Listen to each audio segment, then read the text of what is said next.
The following is a presentation of the Belly Up Sports Media Network. The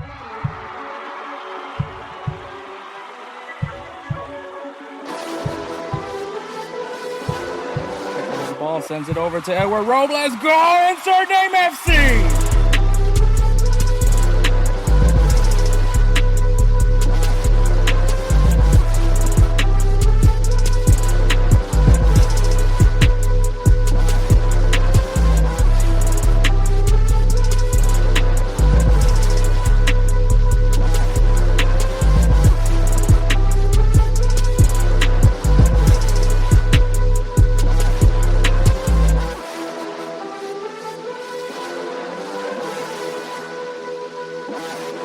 Let's go! Insert name FC! What is up, everybody? My name is Hector Flores, host of the Insert Name FC podcast, and member of the Belly Up Sports Media Network. You can find us on all things podcasting, Apple, Spotify, wherever you get your podcast fix from, you'll find us there. Check us out, Insert Name FC. Also, you can find us in video form.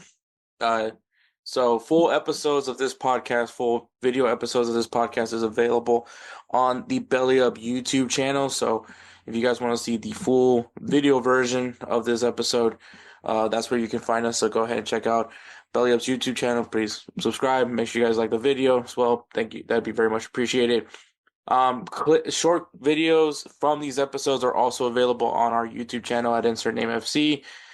And the video episode and the clips are also available on Goals TV. So goz.tv, you can check us out there as well. Follow us on social media on Instagram, Twitter, Facebook at InsertNameFC, on TikTok at insert.name.fc. Though I gotta figure some things out with my scheduling because I need to get back into the groove of making clips, but I just haven't had the time. But we'll figure it out, man. We'll figure things out. But so that's what if you guys are wondering, how come I haven't made any clips recently? And it's not because I got scared off or anything like that. That's not even remotely close to it. But yeah. So this episode, Edward makes his return to the podcast. If you guys remember, well, if you guys are new to the podcast, this is actually a two-person show. It's myself and my best friend, Edward Robles. We're childhood friends. I've known him since I was 4 years old. And it's funny because a lot of people tell us that it's not very common to see someone that's been friends with someone for that long. So yeah, we've been friends for, well, now 29 years of friendship. Yeah, he's my best friend, man. We grew up. I don't even call him a friend anymore. He's my brother at this point. But yeah, so he took a hiatus last year, and mainly just because of his scheduling and all that. So he took a break, and now we're here. We're back in. It's gonna be we'll explain his scheduling because he's not gonna be out here for every episode. But yeah. Edward's back. He kind of surprised me too. I'm not gonna lie. He told me, yeah, he's like, yeah, I want to record, and so here we are. We did an episode. We did this episode. A little rusty. Obviously, it's been a while since Edward has recorded, so we did veer off a little bit in this episode, which is fine. Kind of brought me back to when we first started this podcast, but we'll definitely be a little bit more structured. We'll try to stay focused on the topic, but this episode, we kind of have an overreaction, so you'll hear that. We're also going to have headlines. We're going to talk about Marcus Rashford, Miguel Herrera taking the Costa Rica job. We're also going to talk about MLS schedule, the MLS schedule change, the potential schedule change. Edward will not be on that one, because I honestly completely forgot about it when we were just in the conversation in general we were having. I completely forgot about that headline, so you'll probably hear me do that headline, and then we'll go ahead and talk about Camp Cupcake of the U.S. men's national team. If you guys aren't familiar, every January, the U.S. men's national team does a call-up which is referred to as Camp Cupcake because it is a non it's not a FIFA sanctioned international break. So with that being said, you're kind of limited with the options as far as friendlies goes. So we'll go ahead and talk about Camp Cupcake and as far as any potential players that you might want to watch. It's an interesting call up for sure, but we'll see what happens there. Announce players of the week. Give you guys some games to look forward to this coming weekend, and no closing segment just because I think this episode kind of went a little longer than I thought, but that's fine. And that's perfectly fine, anyways. But yeah. So maybe I'll bring in a thought. Just maybe that might be like my closing segment, but yeah, and then we'll wrap the show up, and yeah. So sit back, relax, enjoy episode 201.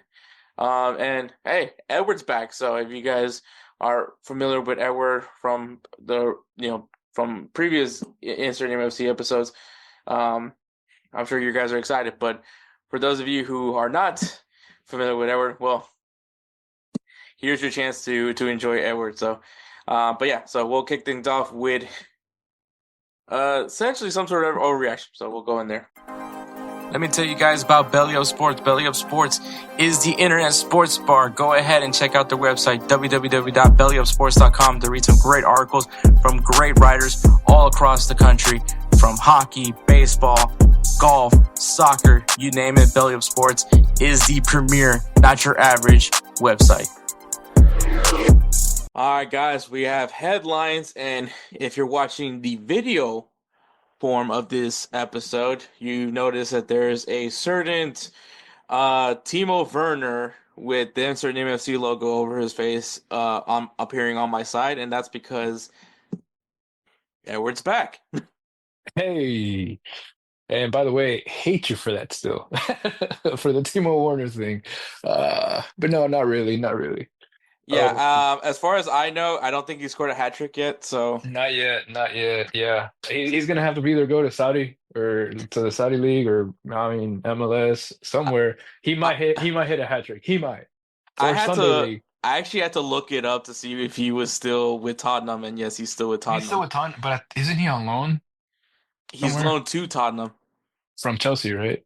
No, not No, from Chelsea. They remember he got sold back to that's RB right. Leipzig, and then That's right. Yep, yep, yep. You're right. You're right. which is funny because Dang. then when he went back to Leipzig, he scores a goal, and then yeah, after that I didn't hear anything from him. Then he had that the first stint with Tottenham, and then he's back with Tottenham. So um yeah, weird. But Yeah. yes, Edward is back.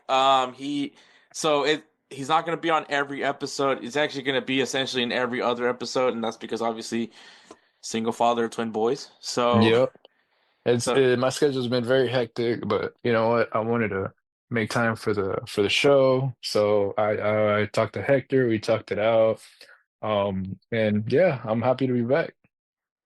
so the beef is squashed. Whatever beef we had, I didn't even know we had a beef. So whatever beef we've had, it's squashed. It's done. Dang it, We we we're we should have been milking this, man. We should have like had where me and you hated each other and Bro, make it like a novela? What? I mean, that's true. I mean, technically, when it comes to a Clásico, we do get to that point. But I yeah. think it's like but after that, it's just like, okay, we're back to normal, like, yeah, yeah, yeah. Yeah, and then speaking of El Clasico, Barcelona is currently up 5-2 with 8 minutes of stoppage time right now. It's in the 92nd minute mark. 8 minutes, man. Yeah, that Chesney red card really milked a lot of time. So, but yeah, so I mean, okay, I mean, I think it's safe to say that Barcelona is winning the Spanish Super Cup. Uh, okay, so Edward, I'm sure you listened to the interview with Hafid from Hmm. aka Barca Boy, and how he viewed the Spanish Super Cup is a positive for Barcelona, especially after the year that they had the year before. Uh, it, I mean, obviously, this isn't a trophy to flex. You and I me. already know. I already know your views on the trophy. It's like, yeah, you're just like, yeah. Yeah, which I then got accused of being a Barca fan for complaining I about it. remember that. But yeah, I can't do anything. Apparently, also Kelsey and I are Peter Griffin, so uh, So from I have no the idea. whole Oh American man. bias thing. But look, Ooh. am I gonna hit the nail on the? Am I gonna hit the nail with the hammer every time? No. But yeah, kind of going back to this question, Edward. Obviously, like I said, Barcelona's unless Real Madrid can somehow shit out 4 goals in 5 minutes. Um, yeah, this trophy for what Barcelona has gone through, obviously going through the whole financial struggles, they're now back to a good financial status where whatever money comes into the club, they can actually use the money to go and buy players. So, as far for you winning the Spanish Super Cup, it's like I said, half it feels like it's a positive to take for Barcelona at least to go into the second half of the season with. For you, how what do you hold any significance to winning this cup, or you kind of it's kind of or you're trying to see another? Is there another tournament that you think is more that would make you feel more positive about Barcelona right now? Honestly, winning this is just basically cementing that they're, up top in La Liga. Not La Liga, but like, in the Spanish league. Uh, and they're still up there in the league in La Liga. They're still up on the top. But honestly, the only way that I can see them cementing anything at all, that they're back on top, that they're basically a force to be reckoned with, would be winning the Champions League, or at least getting out, making it to the finals, making it to the semis, like somewhere around there, instead of just getting out of group and then getting knocked out like the very first round. Especially now with this new, um, I'll call it what you call it, the Super League going around here. Oh, the super. Well, I Yeah, mean, they reopened that. They reopened at least the idea of the Super League, but now it's going to be more. It's going to be well, inclusive. no. So What I'm saying is I'm referring to the Champions League as the Super League because it's technically what it is now, the way that they kind of it's kind of implemented fun. it. It's kind of funny now because I wonder what like. I honestly think now that I look at it, because like we said, this new Champions League format, it is essentially the Super League. Like what the big clubs were hoping for the European Super, at least the format goes, but obviously it's inclusive. So that's the difference. But um weirdly enough, like this format though, I think it actually it benefits like some smaller teams because all right, if you look at the table, right, at the giant table, Liverpool's up top because they're undefeated. Barcelona's in second place, followed by Hmm. Arsenal, Leverkusen, Aston Villa, Inter Milan, Brest, and Lille. They're from first to eighth. Those are the teams that essentially will be automatically qualified to the round of 16. And the teams that are like one, PSG is 25th. That's the first spot that doesn't make it to the next round. Like they're done if they don't move up. Right. That the team that has 24th is Dinamo Zagreb. Dinamo Zagreb is Damn, it in the and that's that's it. and once again, if for people that aren't familiar with this, ninth to 24th place, those spots are going to a knockout round. So the winner then advances to the round of 16, and then they get drawing for the round of 16. But but yeah, like the teams that, as far as like any surprising teams, it's PSG. PSG is a team that's like shocked that they're in that part. But I mean, basically, I did nope. Real Madrid didn't score a goal, so it's still 2-5. Um, yeah, so like Borussia Dortmund, Bayern Munich, Atletico Madrid, Milan, Atalanta, Juventus, Benfica, Monaco, Sporting, Feyenoord, Club Brugge, Real Madrid, Celtic, Man City, PSV, and Dinamo Zagreb. Just to list the teams that I last mentioned are all like in the bottom where they could possibly miss out on it. Obviously, they got to win games and get back into it. And I mean, also the fact this is the first Champions League where Real Madrid lost 3 games, like in the first round. Yeah. And so it's unprecedented, but it's like how open this table is. And I'm kind of curious, but I'm not gonna do all that math. So God forbid I do that. But Yeah, I would be intrigued. Maybe someone did it, and it's over. Barcelona are the Spanish Super Cup champions.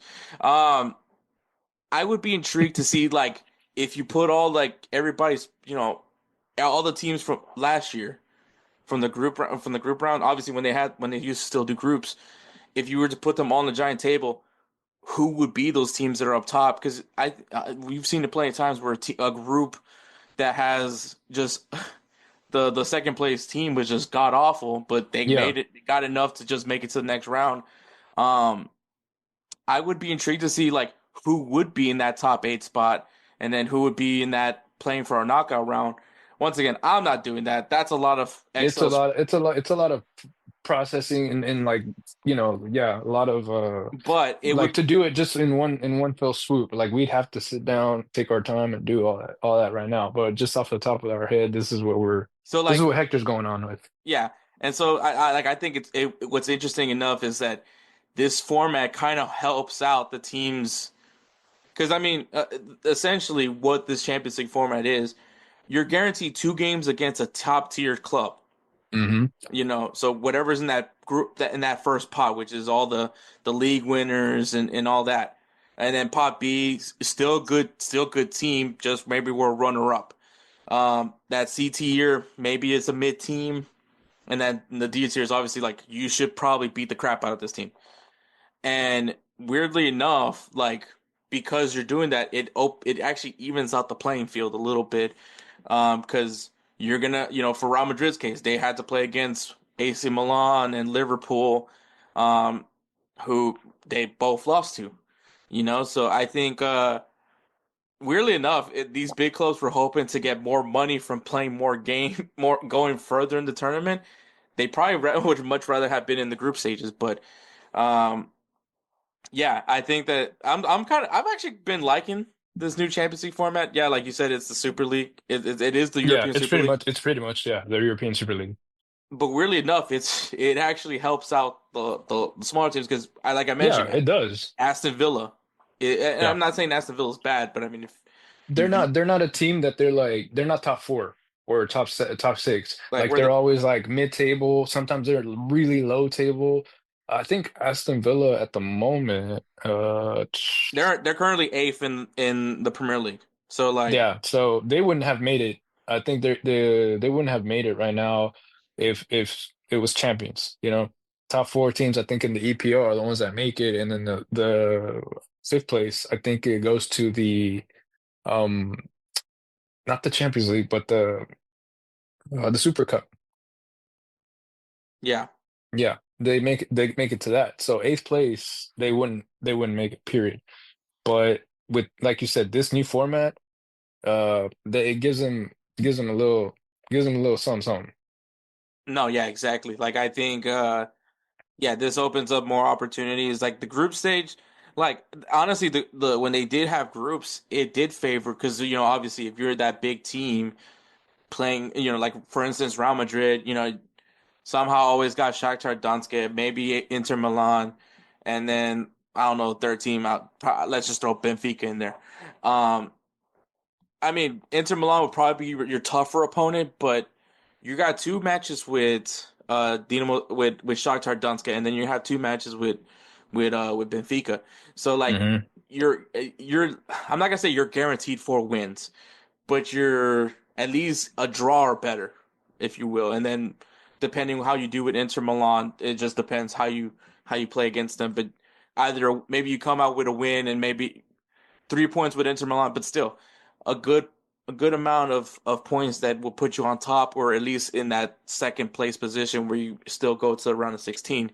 So Yeah, I think that weirdly enough the because all the big clubs were hoping for this, right? Because like the teams that and I understand it, the argument. Obviously, the teams that were in the group of death, for example, last year were PSG, Borussia Dortmund, AC Milan, and Newcastle. Um, they're not if they 2 teams can only move up, right? But right.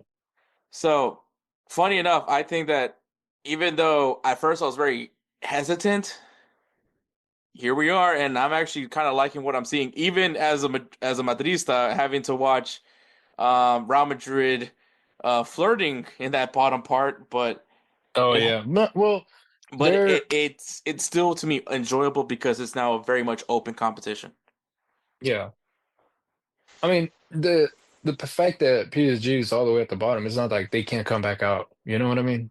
Well, Like it, there's 2 games left, so 2 games left, and they gotta make them count. basically they got the Dynamo, what is Zagreb, Dynamo Zagreb?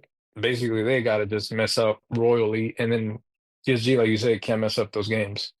Because I yeah, think exactly. with the point system that they have, I think the last 4 or 5 teams, they're not too far back out, are they? Let me see. Well, it's Da-da-da-da. all random. Like the Yeah, schedule's it's a random, but yeah. I mean, what's PSG's last games? At least Champions League. Uh, Because look, Great podcasting, by the way. so Okay, no, they no, got. but well, Oh, good. okay. Look at this. They have Uh-huh. Manchester City. They have Ooh. Manchester City for their the first match of this year, and then their last match is VIP Stuttgart. So once again, PSG kind of hasn't been great in the Champions League so far. Funny enough, they're undefeated in Ligue 1, but no one cares.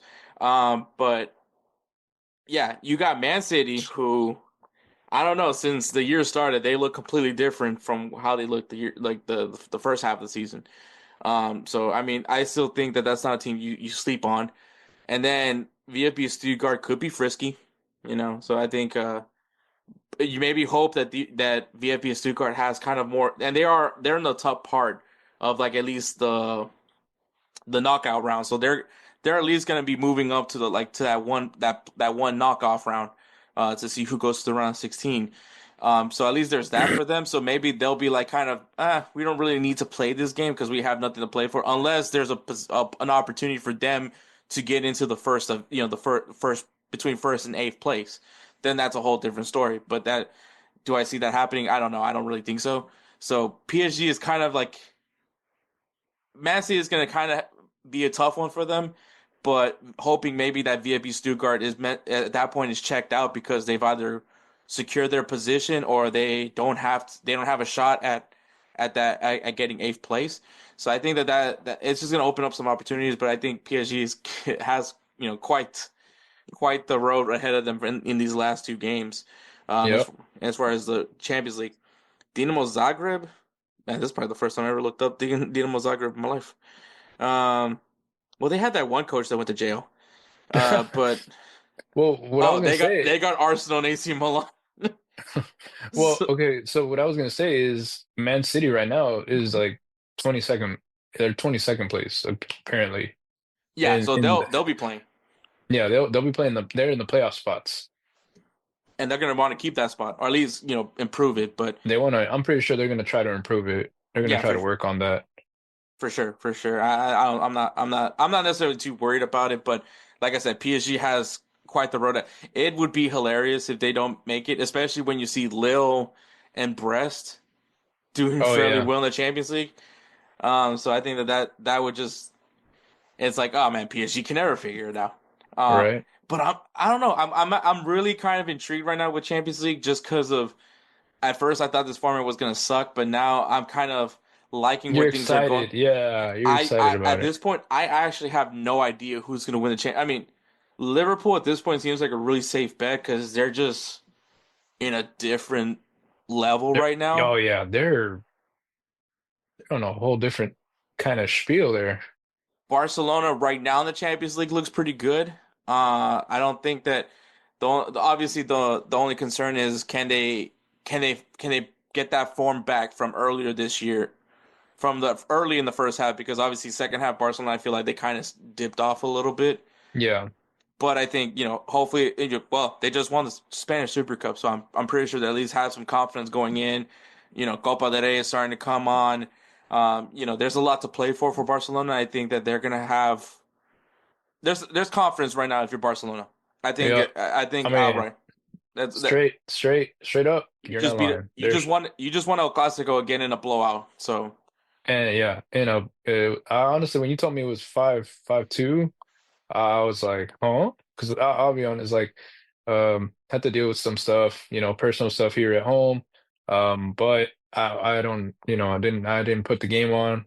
But yeah, just when he told me it was like 5-2, I was like, what? I was like, damn. I was like, well, I wasn't expecting that. And all I could think about And of course, the was, game that they put on ABC. So they had it on public, for the public eye, and of course, uh, it's a game that ends up in a blowout. I've noticed the trend with these ABC matches that they tend to be heavily one sided because I believe the at least the last one I recall was when they had their classer Bayern Munich and Borussia Dortmund, and Bayern Munich like really ran away with that game. yeah. So yeah, the ABC game, it never ends up being a tightly contested game. But just funny though, because the way this Super Cup started, it seemed that it looked like okay, Mbappe found the goal. He's not gonna get caught offside for a million times again. But so you felt different, but then Lamine Yamal just, bro, that kid is too good. I hate that I hate that I can't enjoy watching him play. Um, I mean, obviously, when he wears the Spanish kit, it's a different story. Yeah, it's yeah. But like, yeah, it sucks. Like he's good. Remember how we everybody, I'm pretty sure everybody thought that, oh, it's gonna be a Haaland Mbappe kind of generation. Hell no. Like, No, I'm so look, excited for the future of this game, man. dude, we all thought, well, like once basically like Messi, he's in MLS, Ronaldo, he's in Saudi. Everybody was like, okay. Maybe comes to the MLS. I mean, that's supposedly that's the thing. That's what they were going for. But then you everybody was like, okay, the next generation. We even you and me, we talked about this. We talked about this on the podcast. We thought it was going to be Erling Haaland and an Mbappe kind of up and coming. It's going to be the next Messi and Ronaldo and stuff, and the next face off. Now it's like Lamine Yamal, and I'm not saying that Erling Haaland's out of the running, but it's like Lamine Yamal when it comes to the Clásico. It's Lamine Yamal versus Vinicius. Like that's how I see it. Really, you wouldn't put it on? You wouldn't give it to Jude Bellingham? Or actually, yeah, I take it back. Not Vinicius, but Jude Bellingham. Yeah. Yeah, So it's like it's so because Jude crazy, Bellingham is just crazy good. Like he can play as a false bro. nine, hardcore. They're so young too. That like when you really think about it, like Rodrigo, I think just turned 22 or something like that, Yeah, and like the kid's got like an impressive trophy case already. yeah. So Jesus Christ, man, if Brazil can finally get their things in order, man, that I mean, on paper they should be good, but I don't know what's going on with Brazil. That's an interesting story for another day, but yeah, man. Congratulations, Barcelona, Spanish Super Cup. Like shout out to Hafid. He said that this was a good place to start for Barcelona to get a positive result, get a trophy after a year that they didn't get a trophy. So Hmm. I think, look, do I clown on on Super Cups? I do. Do I rate like, and for people to try to understand why I don't value this trophy too much, because it's not a trophy that necessarily holds, like I'm sure Edward is not gonna, if Spanish Super Cup and then they win Copa del Rey and La Liga, he's not gonna say, oh, we got a treble. He's probably gonna say we got a double. I'm Yeah. guessing. I'm just like, like I said, the trouble doesn't come until the Champions League is in there. Yeah. So that's the only thing I'm going. That's what I mean by it. But there is those trophies where you're like, hey, I think the thing that's unique about, especially like the Super Coppa Italia, right? AC Milan beating Juventus and beating Inter Milan to win the Super Coppa Italia. Um, it's a lot of positives to take in. They just got they now have a new coach. It's a step in the right direction to get AC Milan back on track to be up in hopefully in a Champions League position for next year, because right now they're still on the outside looking in. Uh, and so I mean, so that's what I mean, that there's certain trophies that can hold significance. I think it is smart that they have the Super Cups, at least the Spanish and the Italian Super Cup, in January versus in the summer, because you do your preseason tour, and that's kind of your way to get right in some sense. But the Spanish Super Cup, because you have a break from the holiday season, you come Right. back and you go into this kind of tournament, and it kind of gets you get right. And I mean, Premier League kind of has that because obviously they have FA Cup. They've been doing FA Cup. Which, speaking of that, Manchester United beating Arsenal in penalties. which is funny because Manchester United was down a man, because they got a red Oh card yeah. and beat Arsenal in penalties. Um, I mean, and like I said, positive result for Manchester United, especially of all the stuff that they've gone through with the firing of Ten Hag. Now you got Ruben Amorim, so hoping to pursue some hardware. Yep. Um, Arsenal, they got to do some soul searching. I don't think they're Yeah. necessarily I out of saw. any. They're not out of at least the Premier League, Carabao Cup. You could probably argue that they might be out of that one, but yeah, I think in time we'll see what happens there. But yeah, man. Let's go right into headlines, man, because I we, was gonna tell you, I was like, I actually saw a meme. I think it was a Martinelli. That they're like $65 million flop, can't even make a penalty, and I was just like, damn, that's cold-blooded. hey, man, that's my son. I'm saying that I saw the meme. That's all I'm saying. I saw the meme. Yeah, That was it. I know, I know. It But hurts. It it hurts. hurts. It hurts your soul. It's my kid. It's my adopted son. But You're out of like how many, dude, if it was up to you, you would literally have your own soccer team of sons with all the adoptive sons that you have. I mean, it's just what Martinelli, Rodrigo, um, Bellingham, Timothy Weah. No, I never adopted Bellingham. I thought you did. No, Mm. no, it's Rodrigo, Martinelli, Timothy Weah, and Valverde. And Valverde. Yeah, those are Isn't Valverde your age?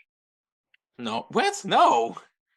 Really? Danny Carvajal is my age. Valverde's like 24, I think. No, ain't no way. He's in his late 20s at least. Federico Valverde? Hmm. He's He might be 26. 20. Yeah, I was about to say 26, 27. He's 26. Yeah. Okay, so he's not my age. I I wish I mean, could. I wish I I could was say about to he's my say, age. I was about to say, I was like, yeah, I was like, don't you wish that? Like, I wish I could be 26 again. right? Go back to that generation. Oh man, no, I don't know. I don't think I want to be. I don't think I want to be Gen Z. So wait, would he be Gen Z? Uh, yeah, yeah, I think so. Let's see. Valverde was born in '98. What classifies Gen Z? It Uh, is 1990. Yeah, like, so he would be Gen Z. yeah, I It's was about to say, from 1997 to 2012, and then us are millennials. So, yeah. but yeah, no, no, no, and I have contemplated on adopting Lamine Yamal, but I still don't know how I feel about that. Um, You're like, I only love him in the bro, it's like Spanish jersey. he's so good. And then even when he Dude, wears even in Barca, dude, I'm like, dude, this kid is just so fucking good, and I just he's just nasty. Like he's raw. It's raw. Like the talent, the speed, his footwork is man, crazy. I don't know what Messi put in that water in that photo shoot, but like Jesus Christ. He must have put some of his spit in there. Well, okay, well, let's not go there. Remember, Lamine Yamal was an infant. Uh, well, maybe he pulled. I mean, if you guys are listening, if you guys that are listening are like anime fans, you like My Hero Academia. How Izuku Midoriya got his power was by the fact that he ate Oh, one of all my tears. yeah. And then basically Messi's eyelash probably landed in the water and while it got poured on him. You know what I mean? All right, Lamine Yamal's Deku. Um, except Lamine Yamal didn't take forever to figure out his powers because I mean, 17 years is a long time. I'm just saying.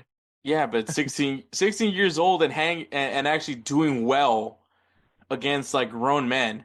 Like I Yep, mean, and then I mean he was balling that's through the true. Euro. He turned 17 at the Oh yeah, that's he, true. he turned 17 He at the turned 17 final. at yeah. Like I think the Yeah, day so before the final. I think he's the youngest goal scorer in the Euros right now Hmm. with that crazy ass like goal that he scored outside the box.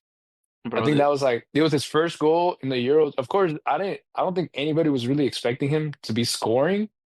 They just thought, oh, he's gonna be playing.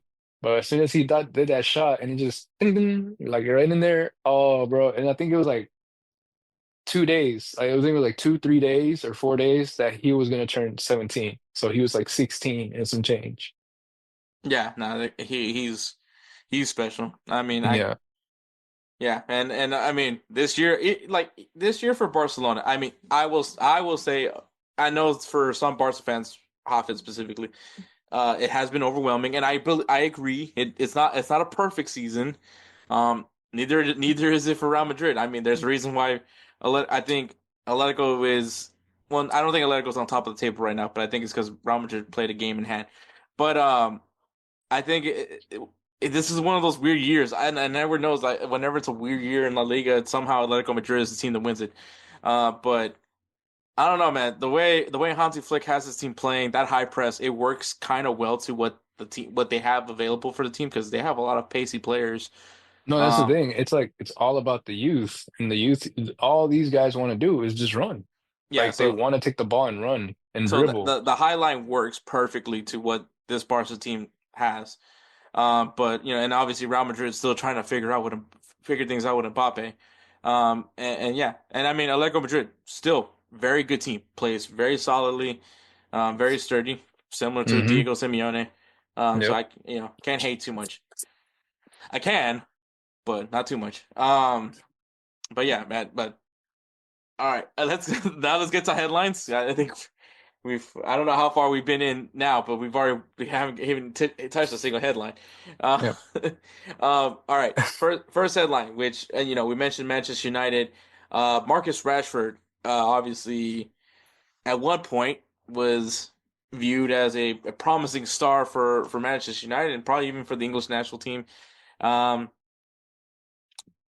well, let's be honest. Like he hasn't really been playing this much this season. I believe his last game was in on my birthday, December 12th, um, which was a Europa League game against Victoria Pleasant. Um, so I mean, essentially, since Ruben Amorim has taken over, he's kind of fallen out of favor of the team. Um, yeah, he's at this point it makes sense for him to look elsewhere, but I think also for Manchester United as well because Rashford's salary. I don't know. I've looked everywhere. Some places has him at 300. Some have him more than 300. But roughly, I'm just gonna average it to 350K. He makes 350K a week. Damn. Um, that's a high ass salary for a guy that's not playing. Uh, or at least not playing as much. And even did not play in the FA Cup game either. So yeah. Uh, yeah. What is it about Marcus Rashford right now? I know maybe you haven't been really paying too much attention to Manchester United, but um, what is it that he's just not? Is it just that he doesn't fit to the tactics of Ten Hag and I guess now Ruben Amorim's, or what was it that is? What is it about Marcus Rashford that just things aren't clicking? Man, I'm gonna be honest. Personally, um, so I think what's going on with Manchester United is like they're they're kind of building the team around Holian and Garnacho. Like, they're trying to I don't think it's Garnacho they're anymore, man. no, like that's the thing. It's like we don't see it or we don't think it is, but I think so. It's like because I mean, if you look at it like, oh no, you know who what? No, I take it back. I take it back. Um, oh, what's his name? He's real young. Diallo.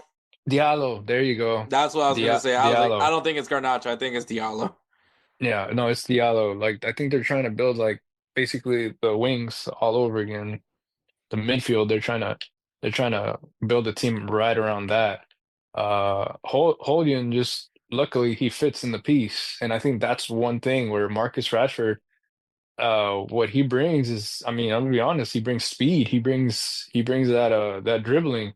It's just I think they're looking for somebody who can finish because sometimes Marcus Rashford will take the ball all the way, and then all of a sudden like just hits the ball, just miss hits the ball, and it's just like a kind of like a bad luck kind of turn. It's nothing serious, like but the thing is it's like in a clutch moment, you expect you expect a clutch move, especially if you're expected to clutch it for Manchester United. and he's loved at Manchester United. Like the fans love him. He was playing early on when they had what you call it what was his name? The French kid. He was at Manchester United. He was their striker for a little bit. Like, but they remember they were Anthony Martial. Martial, there you go. Yeah. They were he played with him, remember? Marcus Rashford. Hmm. He played with him too. It's just basically Marcus Rashford is just, you could say, and I'm not trying to be disrespectful to him or anything, but he's like a leftover relic from that team, from that generation, from that era where they were trying to build that team up. And then now that the coaches keep switching over and over, Ten Hag, I guess, saw no use in him. And now this coach is using like that same kind of game plan, but I think he's more of a player coach instead of a disciplinarian. Hmm. So instead of him being just a hard ass, because if you look at it, the last time that they actually had a coach that let's put it that way, it was as like a disciplinarian, like somebody who basically, if you do what I don't say, you're not gonna end up playing. That was Alex Ferguson. But I don't know. but I if think you Ragnick was trying to implement that, but obviously that didn't pan out. no, no, well, no, the thing is, so what I'm trying to get at is like the way that Alex Ferguson would talk to his players, but then also he was let him know, I'm not about the bullshit. Like Ten Hag basically came in and he seemed like he was like, I'm not about the bullshit. But then he would also, maybe he wasn't that type of coach where he would try to get along, like, how a lot of players are like, man, you know what, being in this team is like a family, like this coach, the gaffer, like, he made me feel like Too many Michael Scotts is what you're saying in Manchester United.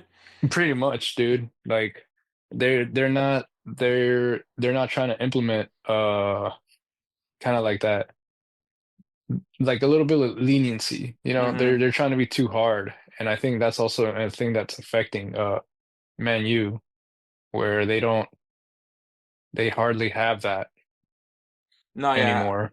So it's I can like, see that. I can see that. I mean, I think a lot of people have talked about it. The culture of Manchester United is kind of where, and I mean, we saw how toxic it can be when you have Cristiano Ronaldo speaking on it with Piers Morgan, and obviously as soon as he did that, basically, essentially created his exit door for him, yeah. which he then ends up Well, leaving Manchester United. But then you kind of realize this club isn't Manchester United isn't the same club from the time with Sir Alex Ferguson. no, exactly. And that's the thing too. It can't be that club if you're gonna go ahead and kick out every coach that comes through. Like honestly, bro, like Ole Gunnar, he was a player's coach. Like he was a player's coach. Like he was a manager that was for the players. That's why he was like, okay, you know what? I like the way you play. I'm gonna put you here. Like Ole Gunnar was just legit, just that. He was just a coach that was never like a disciplinarian. He was never strict about it. He was a player's coach. Yes, that's always a good thing because you get along with your players, but then it's like they don't take you serious if you show up late to training, if you don't show up for training, if you mess up in the game, you don't have, like, I'm not saying he doesn't have the passion, but it's just like he's more lenient. He has like I guess you could say a gentler kind of heart kind of mindset because he's very just he was because remember, think about it. We even had the whole old Gunner, like the shirts and everything. I really want to bring So that shirt back. dude, honestly, I wouldn't mind bringing back old Gunner. The thing is, there's gotta be a coach that has some sort of like legacy that follows him for the players to be like, you know what? I'm gonna respect this man, because that's what Alex Ferguson brought. He was legit like that. Like dude, how many years and how many Champions Leagues, how many well, not how many Champions Leagues, I'm sorry, how many EPLs he would win, how many FA Cups, Community Shields he would win. Like it's something that players could see, okay, he'll bring silverware for us, like he'll bring silverware. But like we said, sometimes we can't have Alex Ferguson for another 20 years. It has to be done. Like it has to be. He has to retire. Like everybody has to retire. We can't have our. I get that, and I mean to some extent, I think him having the proper send off where they won the title, I believe, in his final year. Oh yeah, Um, and it just sucks that like they haven't been able to really replicate that. I feel like his and maybe it's one of those things where you have like you have essentially this like teacher that's well respected and they it's kind of doesn't take any shit housery from anyone and so like even and then when they decide when they don't show up to school one day because either they're not feeling well or something like that, whenever the substitute teacher comes in, they start being all crazy, yeah, the students. And I think that's kind of what it was, because I mean it's the same players, the same group of players, at least at one yeah. point. And David Moyes, I mean, Oh God, that was horrible. didn't work out well for him. And then that's when Van Gaal came, and then that's when Jose Mourinho came, and then um, I guess after that was Ole Gunnar. Yeah, Hmm. but yeah, so and yeah, it hasn't really been the same since. Like they haven't really been able to gain anything replicant to that of Sir Alex Ferguson's time. But I mean, kind of coming back to this whole Marcus Rashford thing, obviously that his problem is just that he's not playing. He's fallen out of grace with the club, um, which happens. If you're not consistent and you're not performing, you're not. There's no reason to keep calling your number. And obviously right now Manchester United's in a position where they got another new coach. They're still by the way they're still paying Ten Hag. They just fired they fired him, but they still got to pay out the Yeah, they rest. got to pay out the payout. Yeah. Which Um, I mean, Manchester United doesn't have problem with paying anybody. It's just they want to see which is one results. of the things that like I kind of have started saying over the time. I'm like, I don't know how long you can keep blaming. Well, now you can't blame the Glazers anymore because now you have Ineos now running the club. Hmm. But I mean like, or maybe yeah, kind I think now Ineos is now taking over. Um, but I think and I've said it time and time again. At the time, Ten Hag was looked at as the next promising manager. Manchester United went and got him. It didn't pan out. It happens, right? Yep. There are all those cases where there's a lot of hype behind somebody. An Anthony, like, Oh oh, this God. this guy's the missing piece. Manchester United got him. So they're not afraid to go after the the Like the the least. next big thing that's being announced, Yeah, basically. they don't shy away from getting the next hype thing. Jadon Sancho, everybody was like, "Hey man, look what he's doing at Borussia Dortmund. He's ready to come back to the Premier League." What Yep. did Manchester United got him? you know, did he pan out? No, and they weren't even playing him.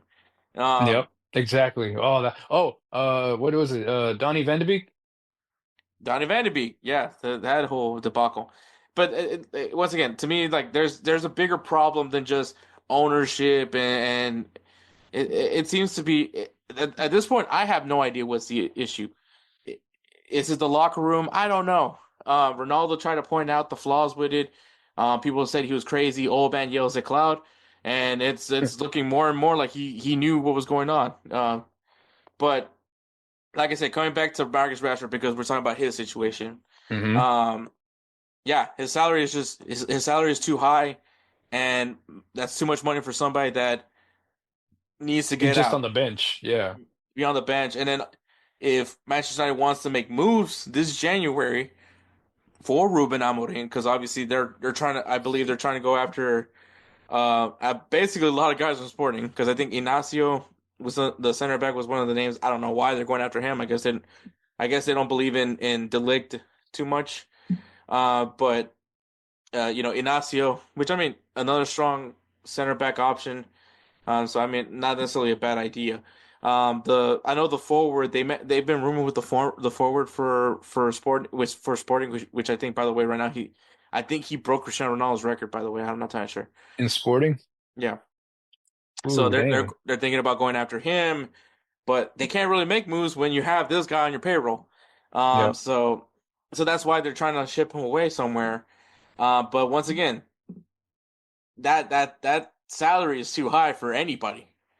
Yep. AC Milan has seemed to be the most intrigued, but they also told Manchester United like we can't pay his whole salary. Like you guys gotta take some of it, which I think Marcus Rashford and AC Milan would is interesting because I mean look what it's done for a lot of players that haven't had great stints in the Premier League, um, or at least wasn't getting much playing time in the Premier League, and then I mean, yeah, look at Pulisic when he was in Chelsea.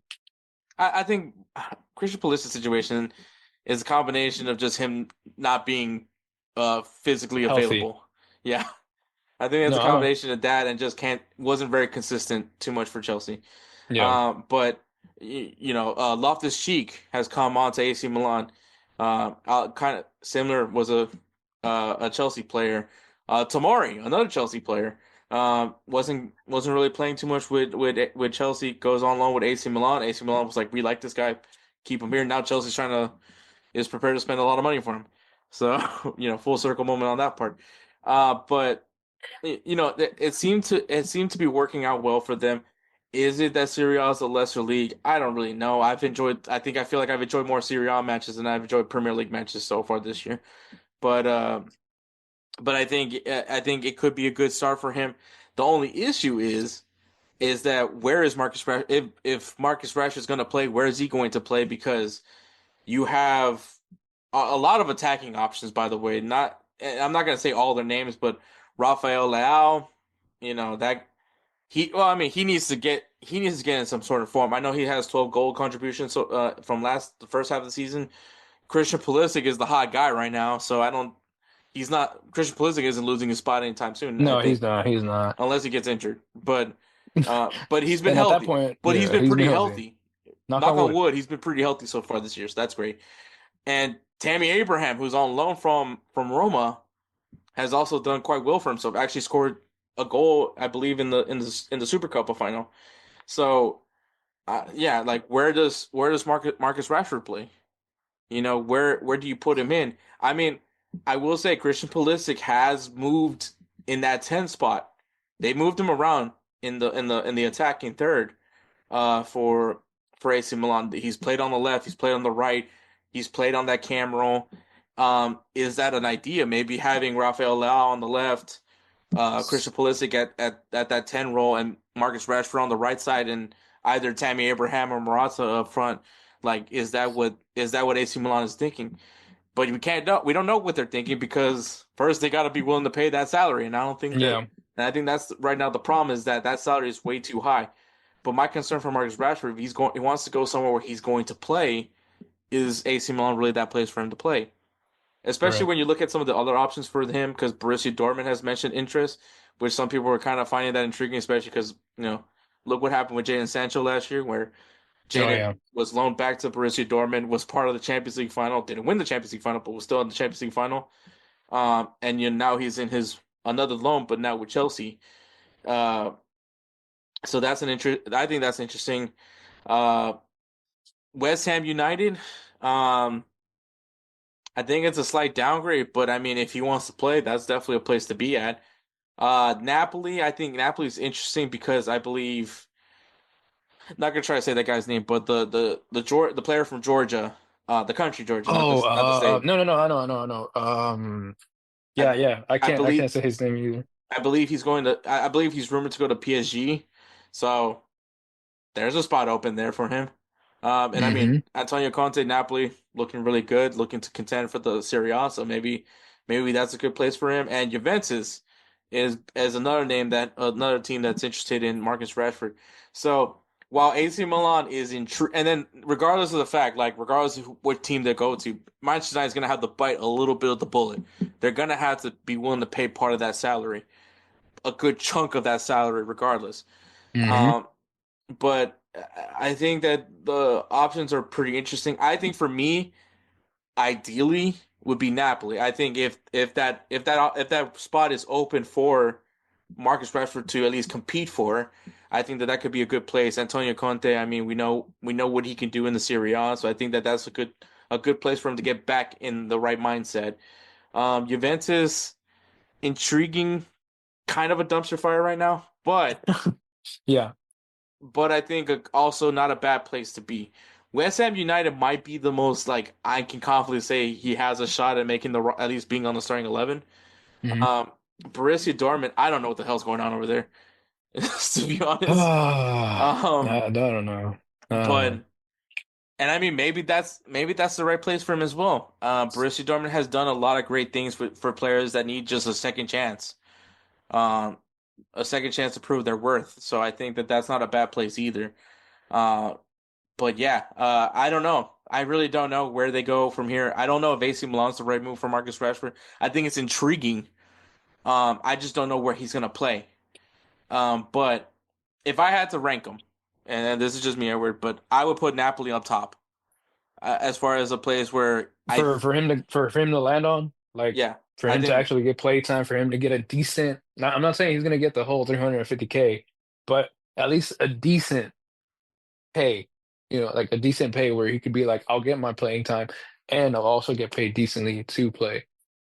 well, Because I yeah, mean, I'll be honest. I mean, I think anybody would be like, you know what? I'm getting paid 350K a week just to ride a pine. Like I mean, it's just. I mean, maybe because we'd be considered journeymen. I'd be like, hey, 350K to sit on the bench, maybe play like 2 minutes. I'm down, and that's on the best case scenario. So I think Napoli, you're right. Napoli would be the best bet. I mean, yeah, Napoli would be the best bet because yeah, like I don't know why, but I was like he could stick around in the EPL, but the high teams already have their players that they're working with, like Arsenal, Man City, of course, they're not gonna let go of anybody up front. Up front, their front three is just that's deadly. Um, and then that would cause a controversy big time, where it's like he jumps ship and he lands in Man City. Yeah, that would be a lot of Marcus Rashford shirts burning. I'm gonna tell you that. yeah. So I don't see that happening. But West Ham Yeah, United, as far as a loan opportunity goes, I think that might be an ideal spot. Especially, I think I think that's where Lopetegui was. I know he got fired, or at least Lopetegui is said to get fired. So I mean, and that's another thing. Like, do you really want to go into a place where there's a lot of uncertainty?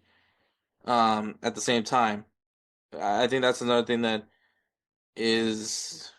Let me see. Um, yeah, because Nicholas Fulkrug. Well, I mean, he's injured, so I mean, at least that would open up somewhere where Marcus Rashford could play. That's right. Yep. Yeah, Lopetegui did get fired, so Graham Potter, I believe, now is the new manager for West Ham United. I think Edson Alvarez, like he's looking for a move out as well. I think Monaco was trying to get him out, trying to get him on loan, but West Ham actually rejected that offer. But yeah, no, I think I don't know. I think West Ham could if the Premier League is if Premier League is a destination, I think West Ham United is not a bad place to be at. I think with it now having Graham Potter now as the new manager because Lopetegui got fired could open up some a good opportunity for him. So if that was the route, if the Premier League was the route he wants to stay in the Prem, I don't think West Ham United is that bad of a place. yeah, I It's just that agree. there's a lot of uncertainty, and because do you want to go into a situation that just fired their coach? Um, so that's the other thing. But yeah, I think as far as the only thing that's kind of stopping them from getting Marcus Rashford out of Manchester United is just his salary. Like his salary is way too high. Um, which probably to a fault you could blame the front office for. That's like to give up. And I understand that Marcus Rashford, at least at that time, was at least viewed worthy enough for that kind of salary. But you know, hindsight's always 2020, right? Yep. So, anything you wanna say on the whole Marcus Rashford thing? Is there anything you wanna end it with? I mean, just hope that he ends up doing what's right for him. Like if he wants to stay in Manchester United because he's that loyal, then he ends up staying, even if let's say there's a 50-50 chance that they could be like, you know what, we're gonna implement you into the team. Okay, cool. Kudos to him. If he ends up leaving, I just hope that he gets his play time. He's not even old. Like I think he's like 26, 27, 28. 27. Yeah, so he's like this is where it should be like his prime, where he has like experience of playing for a high tier team, and also because of his play time, it's like he's been able to be a clutch player. And he was like when he was a bit younger, he was the clutch player. He was speedy, he was fast, his instinct would kick in. So for him to play at any other team would suck as a Manchester United fan. But I just wish him the best. Like I hope if he ends up going somewhere, for him to go uh to have playtime, to get paid for what, he couldn't do at Manchester United. Yeah, I agree. All right, next headline is. Hey guys, this is Hector from the Insert Name FC podcast here to tell you guys about Candidips. It is a great tasting, superior alternative to traditional dip using CBD in a way that is radical, enjoyable, and effective. It comes in 5 core flavors: wintergreen, mint, citrus, mango, and American spice. Candidips CBD is the new evolution in dip, allowing guys to enjoy great, long-lasting taste without the downsides. If you guys want to go ahead and try them out, use the code BELLYUP20 at CanadipCBD.com. Once again, BELLYUP20 at CanadipCBD.com, and you'll get yourself 20% off your purchase. Thank you again for Canadips for being a great partner of Belly Up Sports. Piojo, Miguel Piojo Herrera, one of Oh our man. most beloved favorite managers here on Insert Name FC. I love this man. He can do no wrong. Look, am I biased against Mexico? Definitely. But that's the national team, not the players. Like I ever seen me praise Mexican players many times Yep. before, Yep. and I love Piojo. I would, if I ever saw that man, I'd give him the world's biggest hug. I love this man. Everything he does is just I love him. Even like the back in the day photos of him back in his playing time, man, like he's still the same level of stockiness, probably a little bit skinnier, but stocky regardless. He's a short dude. I believe he's like Yeah. 5'4". Um, So you can relate. and fuck you. Um, oh, we need to really tone down with the f bombs. Uh, um, but uh, uh, uh. Anyways, kind of coming back to this. Yeah, Saki, and then the mullet. The mullet was like really what sold me on Piojo. I need to, Really? bro. Like you never seen like the young Piojo photos? No, yeah, but that's the thing. It's like that- that's what sold you on him? I mean, The mullet. it's just the image of him back in the day, man. Uh, let me see when he played in Mexico. Let me see. Yeah, bro, like that mullet is pristine, man. That's a yeah, dude. That's like it's very much up there. But yeah, still stocky. That's like the thing I love most about it is just this stocky dude. Um, and it was one of those where you looked at him, you're like, the minute he stops playing, he's gonna let himself go, which he did. Fair enough. Hey man, you know what? I don't shame on guys that do. Like, I mean, there's a lot of players that definitely once they stop playing, they just said F it. I mean, look at Wayne Rooney. Um, Wayne Rooney, Sam Nasri, uh, Adriano. I mean, Adriano's not fat, but he definitely. I don't expect him to sprint a mile. If that makes any sense. Damn. I don't expect him to sprint 40 yards. But have you seen Adriano? I mean, dude's living his life, man. He's Yeah. just chilling in Brazil, hanging out with people, dabbing them up, man. Dude, but anyways, Miguel Piojo. So Piojo, well known as a well beloved coach, especially if you're an Americanista, and then also coached Mexico from 2013 to 2015, which featured the 2014 World Cup, Copa America, and Gold Cup. Also played for Mexico. Um, mostly known for like the '94 World Cup. But yes, so well loved. Obviously had the iconic moment where uh I believe they scored the tying goal. It was Club America versus Cruz Azul for the Liga MX title, and they drew the game. They scored the game tying goal to send it to extra time and then went to penalties. But the game there was a downpour in the game, And when they scored the tying goal, there's the image of Piojo just celebrating his. The dude's got a flow, by the way. I just need to make sure you guys know this. Dude has a flow, and he's just moving. And that's when the meme came of Super Saiyan Piojo. Oh Um, yeah. so this guy played, and then this guy coaches with his heart on his sleeve, and I think that's one of the things that I think I also love a lot about Piojo. Is you could see his passion throughout the match.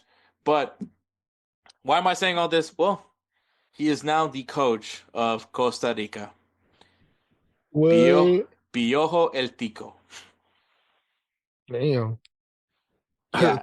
That's crazy. Two things I took from that announcement. One, uh, wow, watch up, it was so tall. One Is Chope. Wow. Well, yeah, I remember one Chope is a pretty tall dude. bro, I forgot. Like, I mean, and it's funny because it's not that long ago that he was playing for Costa Rica. Yeah. Yeah, so once he retired, and then he was at one point coach of Costa Rica, but he didn't really want to. Yeah.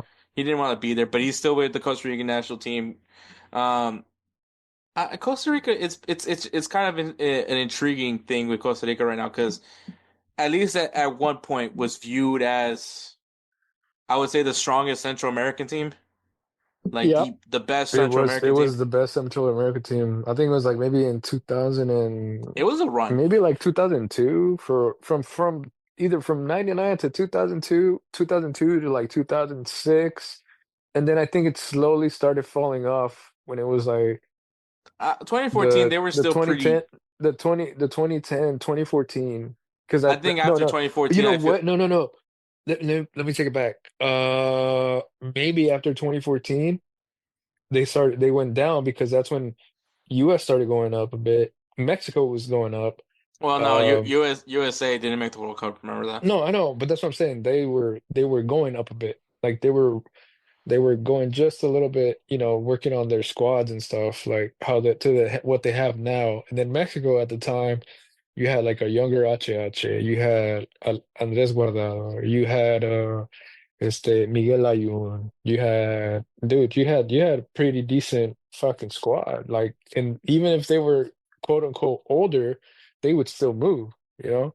I But then mean, you had Costa Miguel Rica, Layun, who, you could literally put that guy anywhere on the field. yeah, yeah. Um, And then no, and the thing is like, what you call it?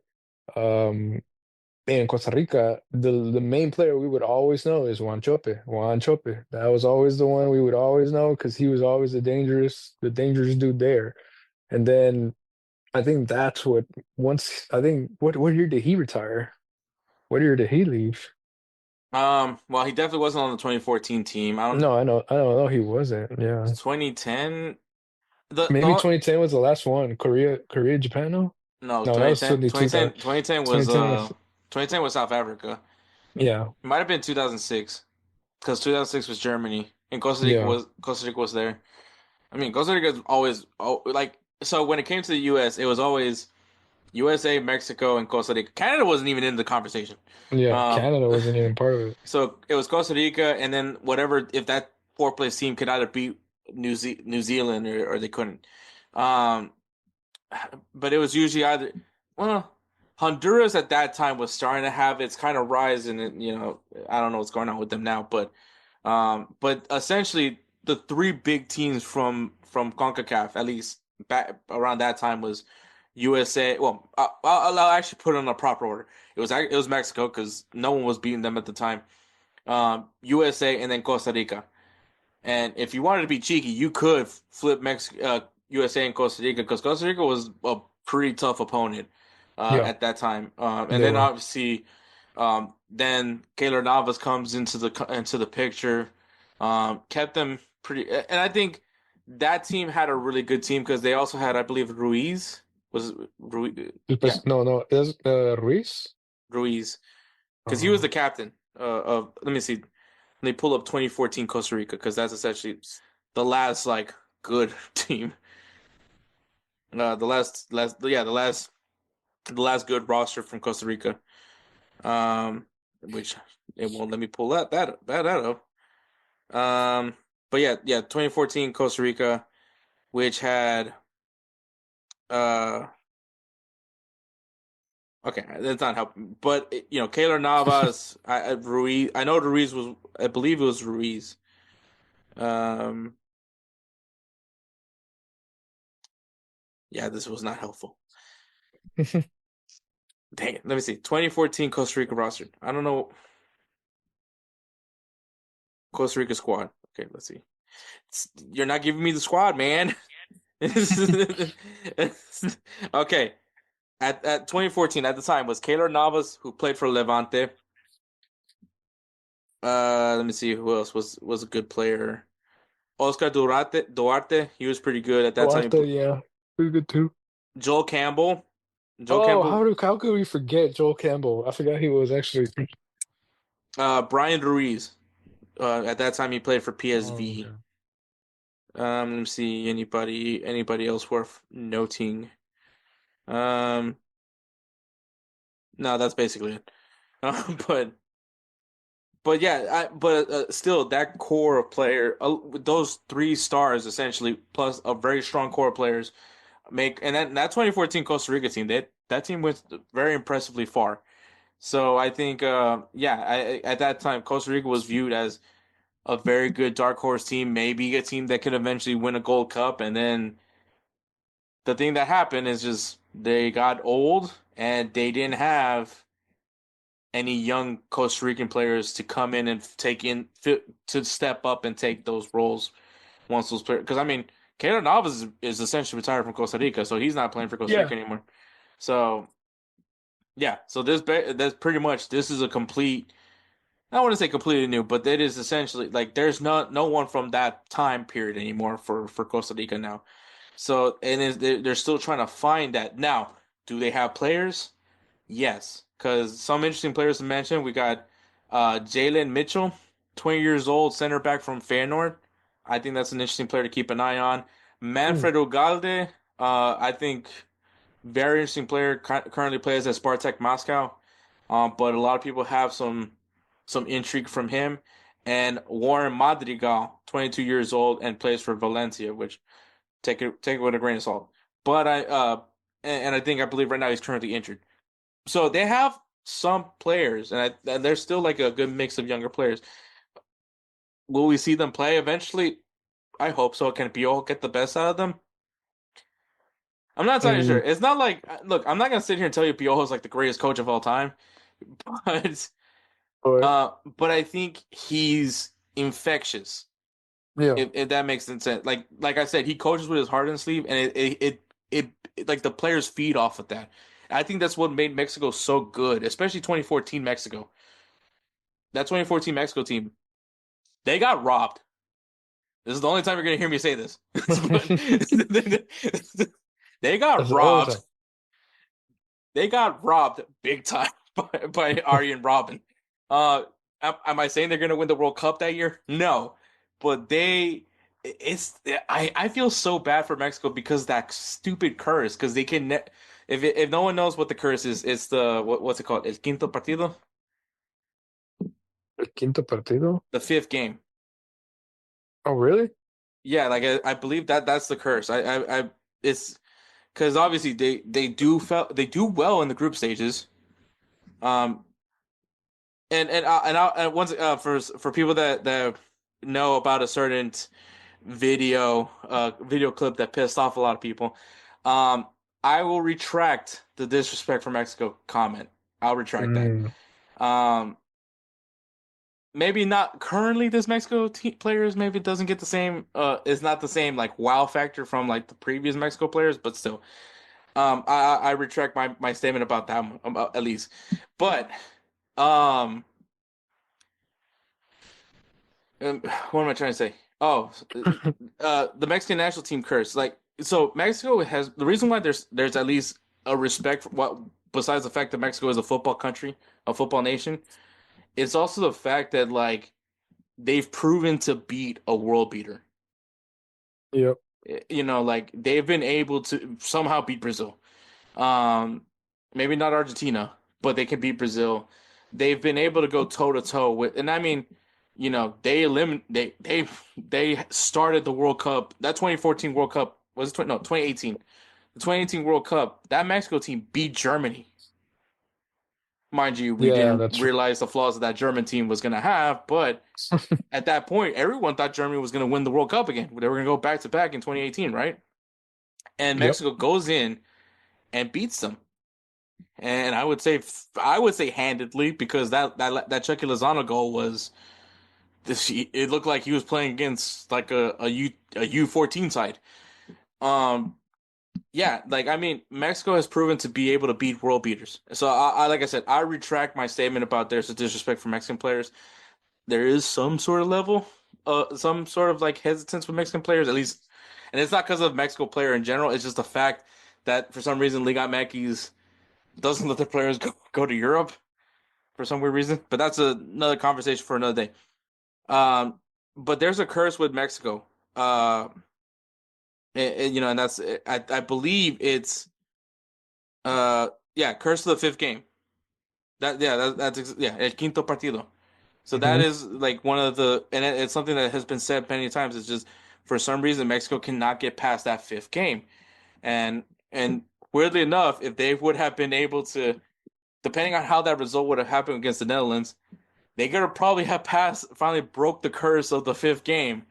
Um, and so that was my point, Edward. But anyways, coming back to Piojo, I think Hmm. Piojo can be infectious. I think I'm not sitting here telling you that this guy's like a tactician, but I think and I know Edward said his whole thing about a player's coach, but I think Piojo is kind of that good combination of being firm, but also being really relatable to the players. And obviously, the fact that he used to play does help for his favor. But um, yeah, I think sometimes a player's coach is a good place. And I think for Costa Rica, maybe they just need to get loose. Maybe they just need to relax and start falling in love with the game again. And I think a guy like Piojo, who loves his game, is the right guy.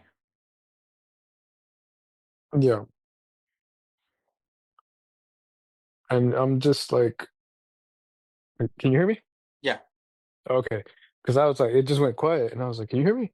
But um, I would say yes. Piojo has had a very successful career, managing a lot of good teams. I mean, mind you, when he was managing America, it was everybody was excited about that. And then when he managed Mexico, everybody was completely head over heels. And he had a successful stint with Mexico with the national team. Um, just I mean, you can't just keep it up all the time. You can't do that shit for years. You know what I mean? Yeah. Not even the great, the fucking Low, what's the dude that Germany's national Joachim coach? Low. Joachim Low. I can't say that. I couldn't say it. That's why I was like, so Low, he was their coach for years, World Cup champion and everything. And then It goes all the way had back to us, last time I remember him from 2002. yeah, from him scratching his balls and smelling, right? No, that's no 2002. Oh, okay. Oh, okay, my That bad. no, the him scratching his balls and ass. I believe that was when was that? I think that was. I don't think that was 2018. I think it was a Euro actually. Oh, okay. Well, either way, but that's what I'm saying. Like he's had successful runs, and so did Piojo. Piojo had a successful run with Mexico. I mean, Oh no no no but no. He wasn't coaching 2002. Jurgen Klinsmann coached 2002, the 2002 team. but still, like I'm talking about, like, but Yeah, I mean Jurgen at this Low, point it's a moot point. But yeah, anyway, no, but still, I'm saying like the way that he coached Piojo. I hmm mean, that was exactly what Mexico needed. yeah As much as we were upset about it, because I was like, bro, I was like, look how dirty they're playing. Look at it. Like, I mean, that's a tactic. Like, if they're losing, take out their best player whenever it would be like against the US. Mind you, at the time, US wasn't that great at that either. They had their problems too. But it was always like 2-0, 2-0, 2-0. Like everybody would always be talking about it. But yeah, Piojo did bring out good talent into Mexico, like into the national team, and then he managed to be able to, uh, I think he did a good job. Like basically as a head coach for a national team, So him being Costa Rica's coach, that's pretty cool. Like Costa Rica, I'm pretty sure he'll be able to shape them up. Um, just we'll just have to wait and see, to be honest. We just have to wait and see on this. But honestly, I think it's a good thing. It's funny enough because I was gonna say I was like, if um US needed a coach and Piojo was up for grabs, I would say let's see if we can grab Piojo, you know? That would be hilarious. Yeah, exactly. That would be hilarious. I don't think that would happen, I know that's what I'm saying. I was like, just try it. Just go for just for shit and giggles, see if you can get him. but I mean, I'm sure they're happy But with Pochettino. yeah, Um, but yeah, no, I agree with that. I think I'm intrigued. We'll be seeing Costa Rica, and we'll talk about that in a bit. But yeah, Piojo taking the Costa Rican national team job, I think is very interesting, and I can't wait for it. But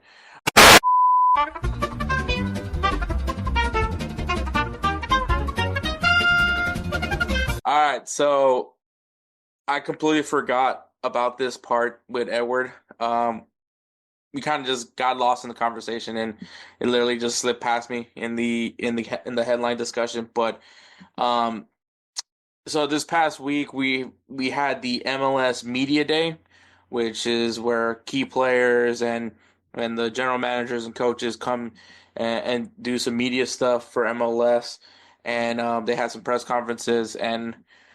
Uh, there's a topic that has been going around. Now, this has been going on for quite some time. At least this rumor has been circulating of MLS switching to a fall spring schedule. So, for if you guys aren't familiar with how MLS does their seasons, they normally start their season late February and then finish it in December. So they are one of the few, if it maybe only league that plays through the summer. Um, and obviously they're also one of the few leagues that will start in start in February versus everybody else starting usually like late August and then go all the way till May. And but this has been kind of one of the things that MLS has been a little bit different. Um, as far as the reasoning behind this one, I really can't tell. Well, the there is some logic behind it. I think weather comes into play just because obviously it does get pretty cold in some regions of the US. But I think the other thing was just like I don't know. I think that MLS was just trying to avoid as much NFL, but it's kind of hard to avoid the NFL, especially come August when NFL kicks off. So I don't know. I think the whole worriness about trying to compete with the NFL, like you're just maybe there's a day where MLS can say they can compete with the NFL, but right now is not that time. But I think there's a lot of positives for switching to a fall spring schedule. Because one, this does open up international play. One of the biggest gripes, and I know I've never actually, my biggest gripe is obviously the MLS Super Draft when it comes to MLS, but one of the few gripes that I do have is the scheduling for the MLS because it is so kind of annoying to watch international tournaments, whether it's Gold Cup, Copa America, World Cup, anything of that nature that happens during the summer. It's frustrating to watch that also the MLS teams are playing within during those tournaments because you know as shocking as this may seem, there is World Cup players that do play in the World Cup that come out of MLS. I know, shocking, but um, I think it's kind of annoying to see that when they're playing overseas, which is great. That's what it's awesome to see these players play representing MLS go and play for their national teams. But the thing that's kind of frustrating is, well, more often than not, if that player is playing for the national team, they're kind of a crucial, at least an essential player for that MLS team. And to see them having to play without their best player can be hindering. So the summer does get rough, especially when those international tournaments come to play. So I think the switch to a fall spring would be so much better.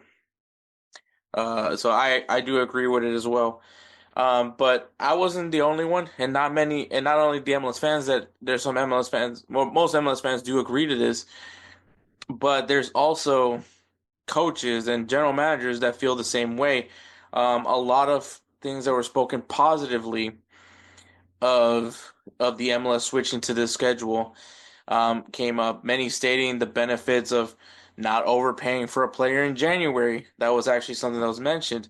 And at first I didn't really think much of it, but when it was brought up, it does make sense for a lot of the, especially if you're trying to go after a player that you hope that's going to be impactful to that MLS club. Let's, for instance, for example, when the Houston Dynamo were negotiating with Ache. So obviously, he wasn't signed on January. He came in the summer, but and so when they signed when so Ache didn't go through a preseason, didn't go through preseason workouts, didn't get to, you know, get to know the team, you know, in any shape or form. He, came in the summer, they're in the middle of the season, and he has to just completing his season with Atletico Madrid and having to go right back into it. So it can be annoying.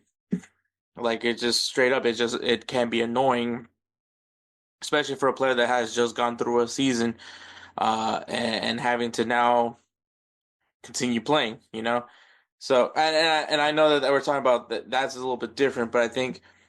And I think that was a terrible example. But I think the other thing is obviously you're going after a player that right now is in the middle of their season to get them to come and start getting ready for a preseason with this MLS team.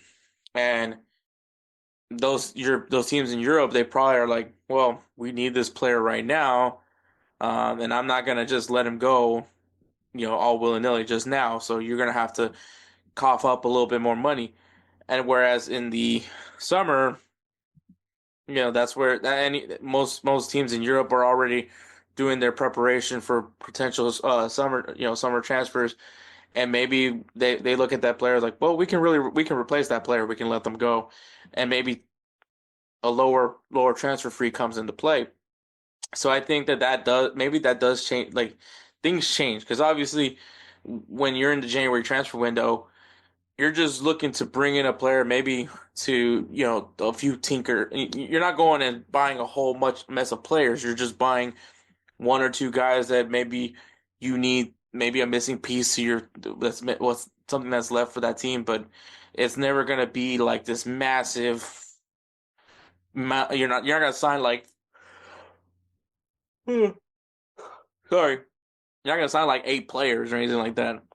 Which not saying that happens in the summer transfer window, but you're not looking to sign like 5 players. You're looking to sign 1 or 2 players. And so I think that is it has a lot of accuracy to it. So I never really thought about the fact that many of these MLS teams have to overpay in maybe pay a little more in the January transfer window versus being able to just maybe pay a little bit lower, uh, pay a lower price in the summer. So I think but I also think that it is true that, especially for like the guys that do come in from the summer, they don't get much of a break, right? Like they come in, maybe they're off 1 or 2 games, but they're still training with the team and getting to know the players. And that's the other thing too. Like you're having to come in and get to know a full team. And I know that kind of happens with a player in Europe going to the January transfer window who was literally just playing half a season with this one team, goes to this brand new team, and now has to get to know everybody. And I know that that's the thing, but I think for MLS, but the thing that's different is obviously this player is already in some sort of form. So well, depending on what's the scenario, but they're coming into some form, and so I think it's actually an interesting thought, and I think that it does impact that. So I think a player being able to go through a full preseason, a full it does benefit, and I think that switching to the fall spring, that summertime is just focused on getting acquiring new players, and when it comes time to start getting ready and checking in for the new season, everybody's starting in the same place. So I think it does work out also in that aspect. And some of the people that were speaking on media, they also mentioned, summertime, it gets pretty hot.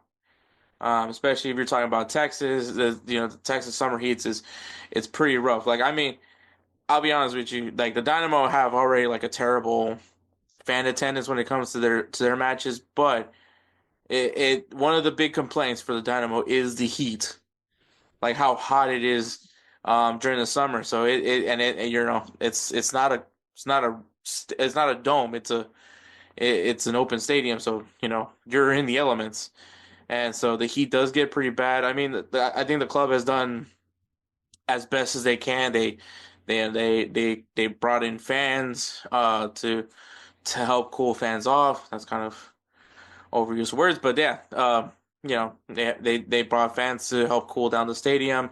They installed mesh seating for the stands for to just so that way you're not sitting on a hot piece of plastic. It's a breathable material, so it's a little bit easier to sit on.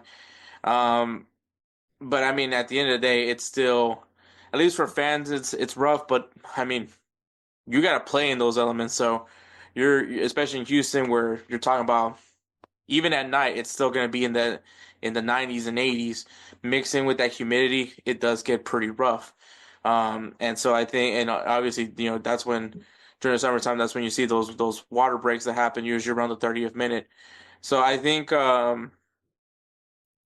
would, and I think everybody would say, I mean, even Pat Onstad of the Houston Dynamo, he said it. Like, he's like, you know, right now here in Houston, it's like uh, I'm just gonna use for today's weather.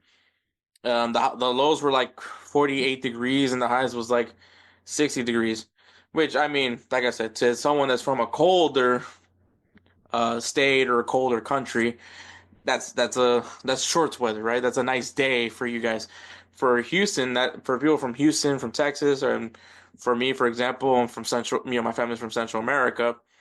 We're not fond of this kind of weather, so maybe we over exaggerate with the clothing that we wear to someone that's from the north, but um, we're not used to that kind of weather. But Pat Onset, and I agree to it. I would much rather go to a game that's cold because all I have to do is just wear, a hoodie and stuff like that. And I mean for the and Pat Noonan even spoke about it versus the cold weather argument. Um, Pat Noonan, who's the coach for FC Cincinnati, he said it was much harder to get ready for a game that was in high humidity and in 100-degree weather.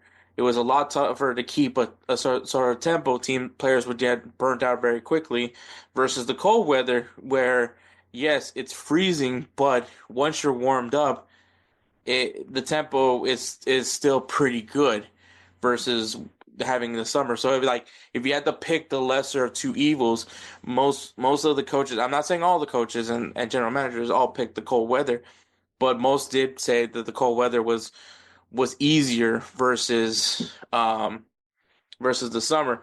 And I understand that like there's places in the US that get pretty cold and I mean get very like and snow becomes a factor, but I feel like that's also a thing that happens in Europe as well. But the heat is just unbearable. So I think if I had to choose, and like I said, I'm not from Minnesota, so I can't tell you like what's it like to play in Minnesota. But if I had to choose, I would much rather play in the cold. And I mean, for Houston, cold it's cold is not cold to someone from Minnesota. But I would much rather play in the cold versus the heat, the high heat with the humidity, and it's just not pleasant. So I can only imagine for a player who has to run for 90 plus minutes, uh, having to deal with the heat, probably having to drink a lot of water, drink a lot of electrolytes, um, cramps being a thing, all that takes its toll, and having to do that from May, and I mean, I'll be honest with you, for people from Texas, I mean, it starts in April, in April till August, like that.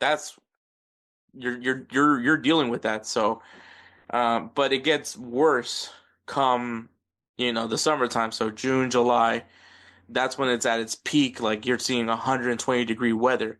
So, I mean, when you put it like that, I would gladly take a 40-degree day over 120-degree day. But that's just me. But apparently, many feel that way. I know that not everybody is in agreement with this, and I think the weather is always going to be the factor. I think if that is a big concern,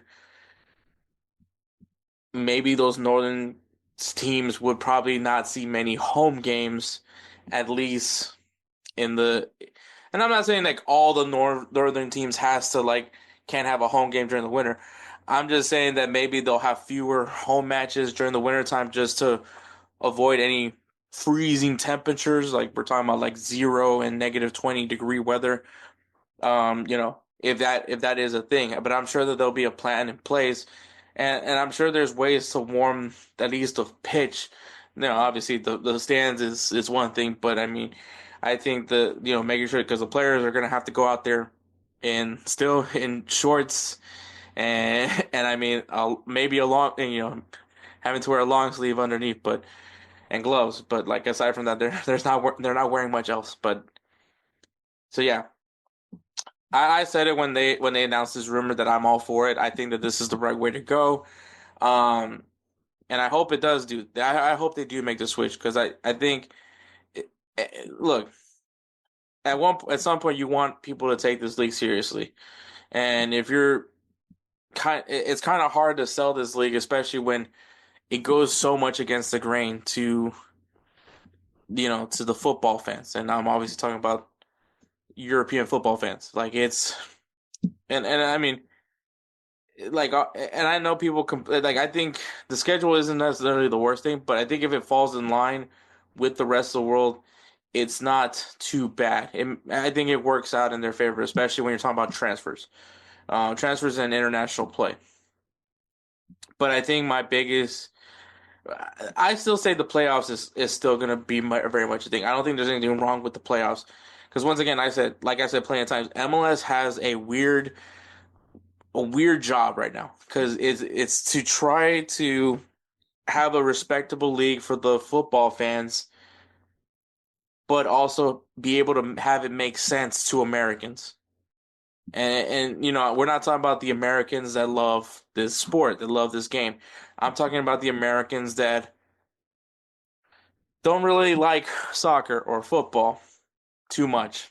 And they don't see the point of the game. They don't see the logic behind the game. They don't, a lot of Americans don't understand why, how a tie could be a good thing. Um, and sometimes it's not a good thing, but, and so like having it to be just a regular season and, you're going to lose a lot of Americans because you're like, wait, you mean the team that finishes in first, which common sense tells you if you're able to be the best team throughout the season, you should be noted as the champion. And I get that. But obviously, in American sports, every league has a playoff, and so I think for Americans, it makes so much sense to have a playoff. So I'm perfectly fine with a playoff format. Hell, Liga MX does it as well. So I don't. It's not like they're the only league that has a playoff format. So but that's the thing though. That's like the line, the kind of the dance that MLS has, where you want to be as proper as you can be to football, but at the same time, you got to find things to gain American fanship. And to do that, you gotta be able to find a good in between. And I think that MLS has found a good in between so far. I mean, it's not perfect. It can get better. Um, and I think that this would be essentially kind of a good start. Hopefully, we start seeing more changes come in the way. Uh, because like I said, I want to see this league get better. Um, and be and not. I don't want to say respected. I'm at this point. I'm tired of using that word respect. Um, just appreciate it. I think that's what I just want to see. So I do think that the MLS schedule change could be beneficial to the MLS in that aspect. But all right, so Now that I said that, now we'll segue over to Camp Cupcake. Righteous Felon Craft Jerky is the official jerky of Belly Up Sports. For over a decade, Righteous Felon Craft Jerky has led the American meat snack revolution by concocting delicious, adventurous, U.S.-sourced jerky recipes for uncompromising carnivores across the country. With 15 different flavors to choose from, Righteous Felon has all jerky lovers covered, and by using promo code BELLYUP, you will get 15% off your purchase at RighteousFelon.com. Do your taste buds a favor today and rip into a bag of Righteous Felon Jerky. All right, the final headline, and we're going to talk about a specific U.S. soccer camp, and it's the iconic January camp, which has been referred to as Camp Cupcake. I'm sorry? Camp Cupcake. Camp Cupcake. And there's a reason why they call it Camp Cupcake, because this is not an international break, a FIFA sanctioned international break at least. So it doesn't fall under FIFA regulations. This is just and you guys are probably wondering, if this doesn't fall with FIFA regulations, then why are we doing it? It's a fair question to that person I say, because the reason why is because US soccer has a TV contract obligation, and in that contract they are supposed to give them two international friendly. Well, not necessarily international. Well, two international friendlies in January. So because of that, U.S. soccer has to find some countries that are willing to play them in a friendly, and obviously, since it's not a FIFA sanctioned international break, no club has an obligation to letting their players go and serve their international call up. And so, but, all right, there is some benefits to Camp Cupcake. I'm not going to say that it's completely a waste of time, because of Camp Cupcake, Jurgen Klinsmann discovered Jeff Cameron, and which Jeff Cameron did end up playing in the 2014 FIFA World Cup. So, and was actually a crucial part of U.S. in the 2014 FIFA World Cup. So, there is those opportunities where players that maybe wasn't in the eyesight of certain coaches, gets certain recognition. So I think that there is a benefit to Camp Cupcake to some extent. Would I be sad if we got rid of Camp Cupcake? No. But it does open up some possibilities for the U.S. national team, which, if we're going to be honest, Edward, we know who our starting lineup is. We just don't know about the depth. Right.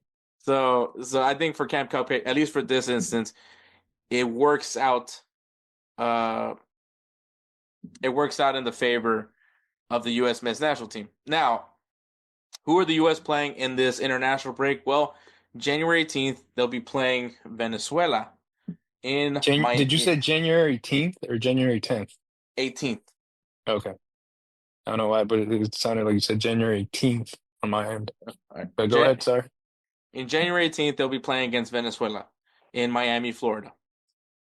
And January 22nd, they'll be playing against Miguel Piojo and Costa Rica in Orlando, Florida.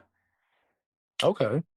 Once again, this isn't a FIFA-sanctioned international break, so don't expect to see, Rodon, or don't expect to see Ugalde in these matches. It's probably going to be like a B team or a C team of some of these countries. So once again, take it with a grain of salt from this, because it could be a waste of time. So once again, to understand this camp features MLS players. It's going to be, if anything, if not most, all MLS players. Mm-hmm. And so just to understand that. All right. So the roster for Camp Cupcake is the goalkeepers. We got Drake Callender from Inter Miami, Matt Freese from New York City FC, Patrick Schulte from Columbus Crew, and Zach Steffen of the Colorado Rapids. Okay. Look, you guys can't pay me to like Drake Callender. You really can't. look, I know that what's going on with Inter Miami is great, but he's not the reason. Um, and I believe actually Inter Miami is actually going after a goalkeeper. I don't know if they signed him or not, but they're going after a goalkeeper. So clearly Drake Calendar's days are coming short. So yeah, Drake Calendar, Matt Freese, who has done pretty well for New York City FC. So I'm actually intrigued to see how he does. Patrick Schulte, it seems more and more like he's the next guy for U.S. soccer. I Mhm. think that there's a lot of positive for Patrick Schulte. I think obviously he plays regularly for Columbus Crew. Would I like to see how he fares in Europe? I do. But Patrick Schulte seems more and more like he's going to be the next guy, which doesn't seem like that far off because Matt Turner doesn't really get much playing time over at Crystal Palace, um, and Ethan Horvath. I don't even know if he's playing anywhere. So yeah, the door is wide open for the goalkeeper position, if you ask me. And then you have Zach Steffen that plays for the Colorado Rapids now. Could he get a bounce back? Maybe. Do I believe it? No.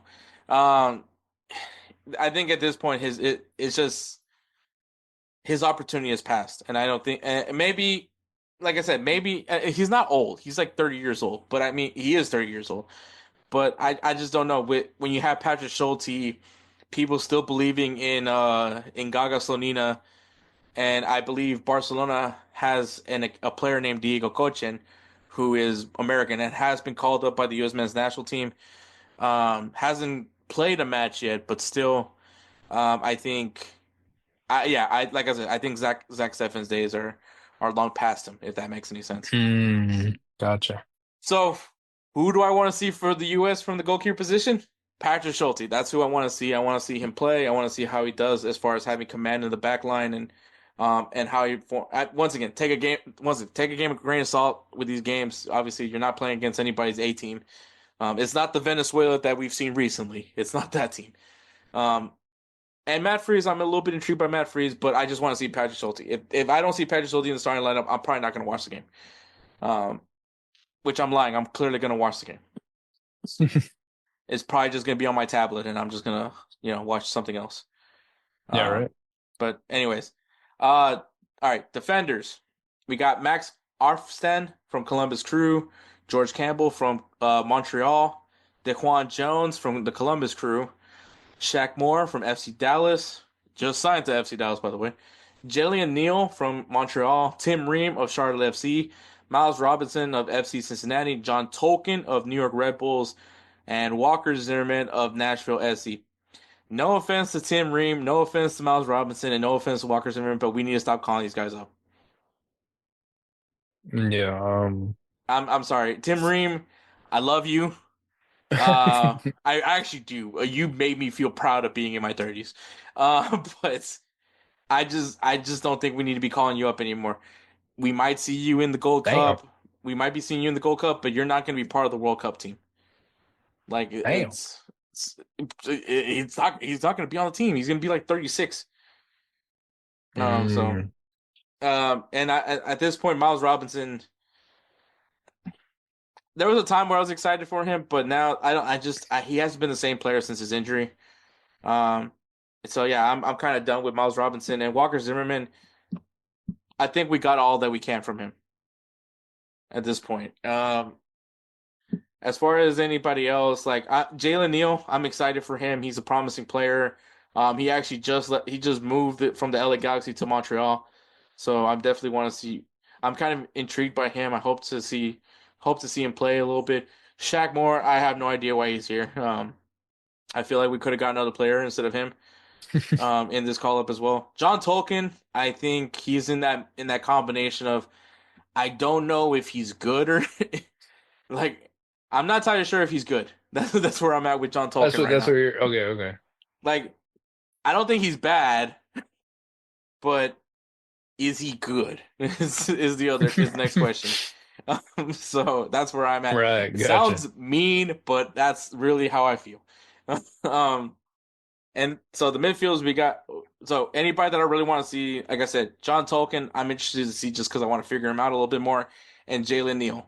Jalen Neal is probably the one that I want to have. I'll have my eyes glued on just to pause, just to see how he plays because I want to see how he does because like I said, center back position, um, it's not that deep. It's not that deep a position for.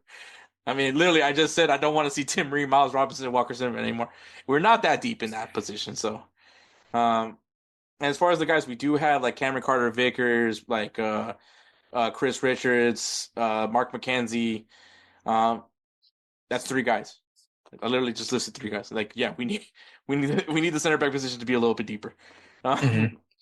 All right, midfielders we got Benjamin Cramachi from Inter Miami, uh, Emeka Nelly from Real Salt Lake, Diego Luna from Real Salt Lake, and Jack McGlynn from the Philadelphia Union. You best believe I'm gonna have my eyes on Diego Luna. No Diddy, because this kid got robbed from the Olympic roster. He should have been on that roster. Does he make? Would he have improved the odds for the U.S. team in the Olympics? No, but he should have been on that roster. The kid's a dog. I like watching him play. I shame everybody in the state of Texas that nobody signed him while he was playing for El Paso, and we let that kid just go over to Salt Lake City, Utah, instead of playing for either FC Dallas, FC Austin, or the Houston Dynamo. That's terrible scouting, by the way. So yeah, that kid is really good. I'm actually going to be intrigued to see how he does with this call up. I hope to see him play. Benjamin Cramachi is another guy that I kind of want to see more from. Obviously, if there's one guy that benefited so much from having Messi on his being able to Oh listen to yeah, Messi is this kid. So I yeah. mean, the kid's good. I actually do enjoy watching him play. So no Diddy. Um, all right, forwards. We got the two players. Like I said, Diego Luna and Benjamin Karachi. Forwards, we got Patrick Aguiman from Charlotte FC, Caden Clark from Montreal, Jesus Ferreira, the Pirate of the Caribbean from FC. Well, not FC Dallas anymore. Seattle Sounders. So Seattle Sounders. Seattle Sounder, Jesus Ferreira. Once again, Pirate of the Caribbean. Brian Gutierrez of Chicago Fire, Matko Meljevic, who is currently not under contract with anybody, and Indiana Vasilev from St. Louis City, and Brian White of the Vancouver Whitecaps. From this list, Caden Clark, I'm a little bit intrigued by him. I kind of want to see him go back to the hype that he had. If you guys don't remember, he played for the New York Red Bulls when he first got called up. He is a graduate of the Barcelona Academy in Arizona. Uh, but yeah, then played for New York Red Bulls, then got signed by RB Leipzig. Didn't pan out there, so then he went to Minnesota United. Something happened that in the middle of that season, and so he got traded to Montreal. I don't know. I think it's worth giving him a look. I think he's still young. I think he can still grow to be something. Um, Also, why is Jesus Ferreira on this roster? He's just one of those players where I think we got all that we can get from him. No offense, just Yeah. it's just what it is. Brian Gutierrez, I'm actually really intrigued by this player. He was probably one of the few bright spots of Chicago Fire. Oh, So the kid can play. That kid, honestly, Edward, I would tell you you might want to keep an eye on this kid. okay. Um, I So think it's also basically, I have to watch the Chicago Fire games, right? or watch these two games that the U.S. are playing. Okay. Um, well, Brian Gutierrez, I think, I think this is a smart move for U.S. to go to bring him up right now because if you can call him up and cap tie him, I think it's a good move because he obviously Mexico is also another place that he could be playing for. So I think Guti's a good call. I hope to see him play. Um, so yeah, that's all I really want to talk about from the forwards as far as this call up goes. Um, if all right, so for right now, uh, Indian Vasilev, Matko Milovic, Brian Gutierrez, Patrick Akiyoman, Miki Anelli, George Campbell, and Max Arfsten are all doing their first call up with the U.S. men's national team. So they are all in an opportunity to be cap tied. What does that mean? That means if they play on the field, they are now tied to the U.S. men's national team. which then that means they would have to do the one-time switch to switch over to another national team if they were to choose to. So I just wanted to point that out. Just wanted to point that out. That's strategy. One of the strategies that you can use in Camp Cupcake, which I am not against. Now I do want to speak on this one player, Edward, just because I don't know if you've heard about this, but Matko Miljevic, he's got some baggage, man. Like I mentioned, he's not attached to a club right now. So he at one point did play for Montreal. He actually got banned from Canada for spitting and punching an opponent in a Quebec soccer league, an amateur soccer league, by the way.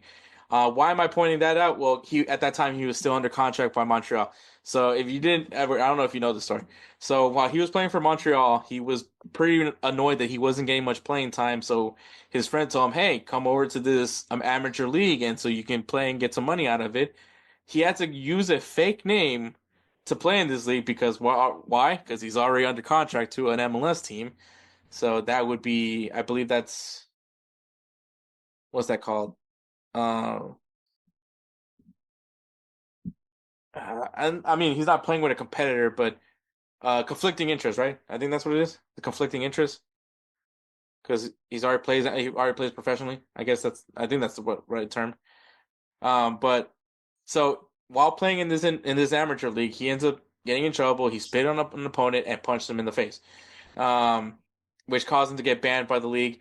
And because of that, he ended up getting his contract terminated from Montreal, which the reason was for engaging in conduct detrimental to the league and violating his standard player agreement. Because one, shouldn't be playing in another league, and two, obviously clearly made a bad name for the league, bad reflection on the league for having a player that's spitting on players and punching them. So where do you go, right? Where do you go? Where does this guy go? Well, he's Argentine. He's an Argentinian, so I don't know if obviously you didn't know that, Edward. He was playing for Newell's Old Boys. Oh, okay. Oh, okay. And which if nobody knows, that's Messi's old club. Yeah. He was released from them for behavior reasons. I'm assuming a guy that's known for punching and spitting on people probably might go ahead and punch and spit on more people. Clearly, he's a hothead. Yeah. For some reason, he's getting called up for the U.S. men's national team. Yeah, maybe he's the next Onyewu. Remember Onyewu would always be a hothead. Man, I don't know. I don't know what Pochettino was thinking about this. I think he saw Argentina and was just like, well, he's got to be good. He's my countryman. It's interesting, right? Yeah. It's interesting. But yeah, like I said, man, Camp Cupcake can do a lot of things. It could, like I said, give these guys minutes that they, an opportunity to mesh with the U.S. men's national team, probably get an idea of their culture, maybe feel this is where they want to continue with, especially if you're like a Brian Gutierrez, who maybe if he plays, maybe he's like, I like this direction with the U.S. team, or maybe he's like, this is a dumpster fire. Let me go play for Mexico. So it's a possibility. I'm not taking it out of the realm.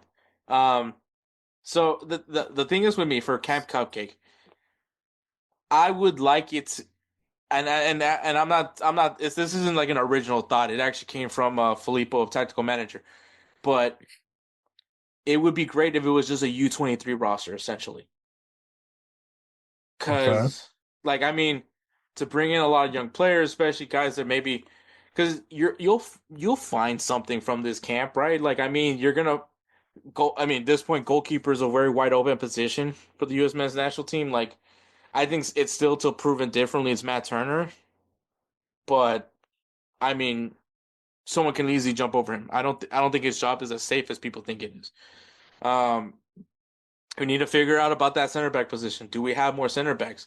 We need to figure out an extra fullback, right? Because, hopefully once Sergino Dest is healthy, him and Anthony Robinson, who was awarded U.S. Player of the Year, by the way, along with wow, I'm trying to blank on the other center back, on the other right back. He plays for Borussia Mönchengladbach. Oh, Wow, I hate myself. yeah. We're great podcasting, bro. Great Let's see. podcasting. Mönchengladbach, right? Yeah. Um. Wow, they gave me Joe Scally. Joe Scally. Joe Scally. Okay. So the U.S. definitely needs a little bit more depth when it comes to the fullback position as well, center back position. I think midfield they're actually fairly decent in there. Mm-hmm. Um, I mean forwards once again, you know who your forwards are. Yep. Maybe the nine position's a question mark, but I mean aside from that, everybody kind of like I said, the starting lineup. There's not much questions behind it, but the big question mark is the depth. Who's going to be on that bench?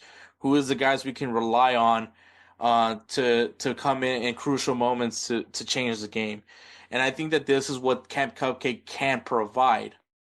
At least help us find players that we haven't seen before. And I think that's what the camp should be used for. I think we've seen all that we need to see from Tim Ream and Miles Robinson and Walker Zimmerman.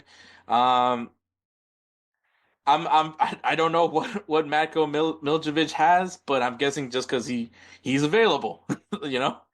But there's certain names that I kind of want to see more of. There's certain names that I'm intrigued by, but I feel like a U23 roster, maybe sprinkle in some older players, but like not too many, would make this camp make more sense to me because like, and I get it also, U.S. Soccer made a contract, has an obligation to provide two friendlies in this time of the year, but yeah, I don't know.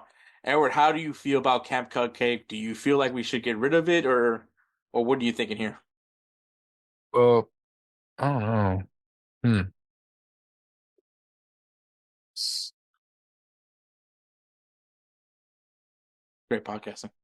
Yeah, right. Great podcasting. I'm just. Mm, He's bewildered. yeah, I'm baffled. That's what I am. I think I just Uh, told you everything about Matko, and you're just like, damn, that's a yeah. thing. I was like, hmm.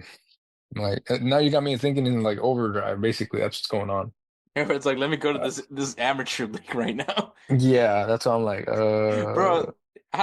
Like, do they? I guess since it is amateur league, they don't really necessarily need too much of your information. It was I just mean, fun. I guess, yeah. But no, it's just, hmm. S- Well, I Can mean, I use it? Skip your turn yeah, that's fine. because That's fine. it's just a hmm. I mean, do you see any value in Camp Cupcake, just in general? Like, if do you see any values to Camp Cupcake, or could this been just this one time where I mean, FIFA doesn't recognize this. I just Yeah. want you to point that out. Um, so like I said, like even though like, do you see any value to this, or do you think that um this could honestly not be a thing, and maybe U.S. Soccer needs to get fix that contract? I think they just need to fix they need to fix the contract. They need to fix the contract. That's what they do. That's what they need to do. No, yeah, I mean, I think that's fair, but I like I said, if I think that there could be a purpose to Camp Cupcake, but if it's being used for this, like the roster that I mentioned, I only mentioned like six. I think I only mentioned like eight guys that I Yeah, actually yeah, just a that couple, just a few. that I'm interested in seeing. The rest I can. The rest I no, I think it's just six. Well, seven. I guess seven if you include Patrick Schulte. So like, yeah, there's literally like not that many guys here that I care about. Pause. Um, that I think it is. I need a dude at my job, bro. They keep saying no Diddy and pause so much that I'm now starting to say it. Um, I saw. I was huh? like, I've never Well, heard okay, you. because so for people that don't know, I work at an irrigation an irrigation supplier, and so we work with a lot of pipe. So that's all I gotta say. Wow. That's all I gotta say. But anyways, yeah, no, like I think Filippo said it right over a tactical manager. I think if you use this as a U23 U22 call up, like having gain to like work with some of the younger players to get a better understanding of where they are in their development, I think it's a great option. But like, if you're just gonna bring in Drake Calendar, and some other guys, like I just don't see the value, and so that's where I am. So I mean, if you're gonna have this, like, use it for the potential that you could use it for. Yeah. So, but yeah, if not, then if you're gonna have this kind of roster, just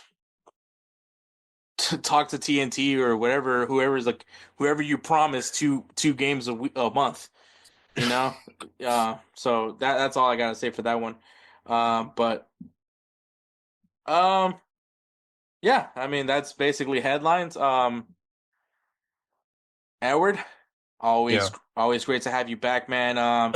Like I said, I don't think we really touched up about this in the beginning, but so because of Edward's scheduling, and I don't want to, I honestly, that seems terrible to say scheduling, but because obviously he's a father first, regardless of anything else, he's a father.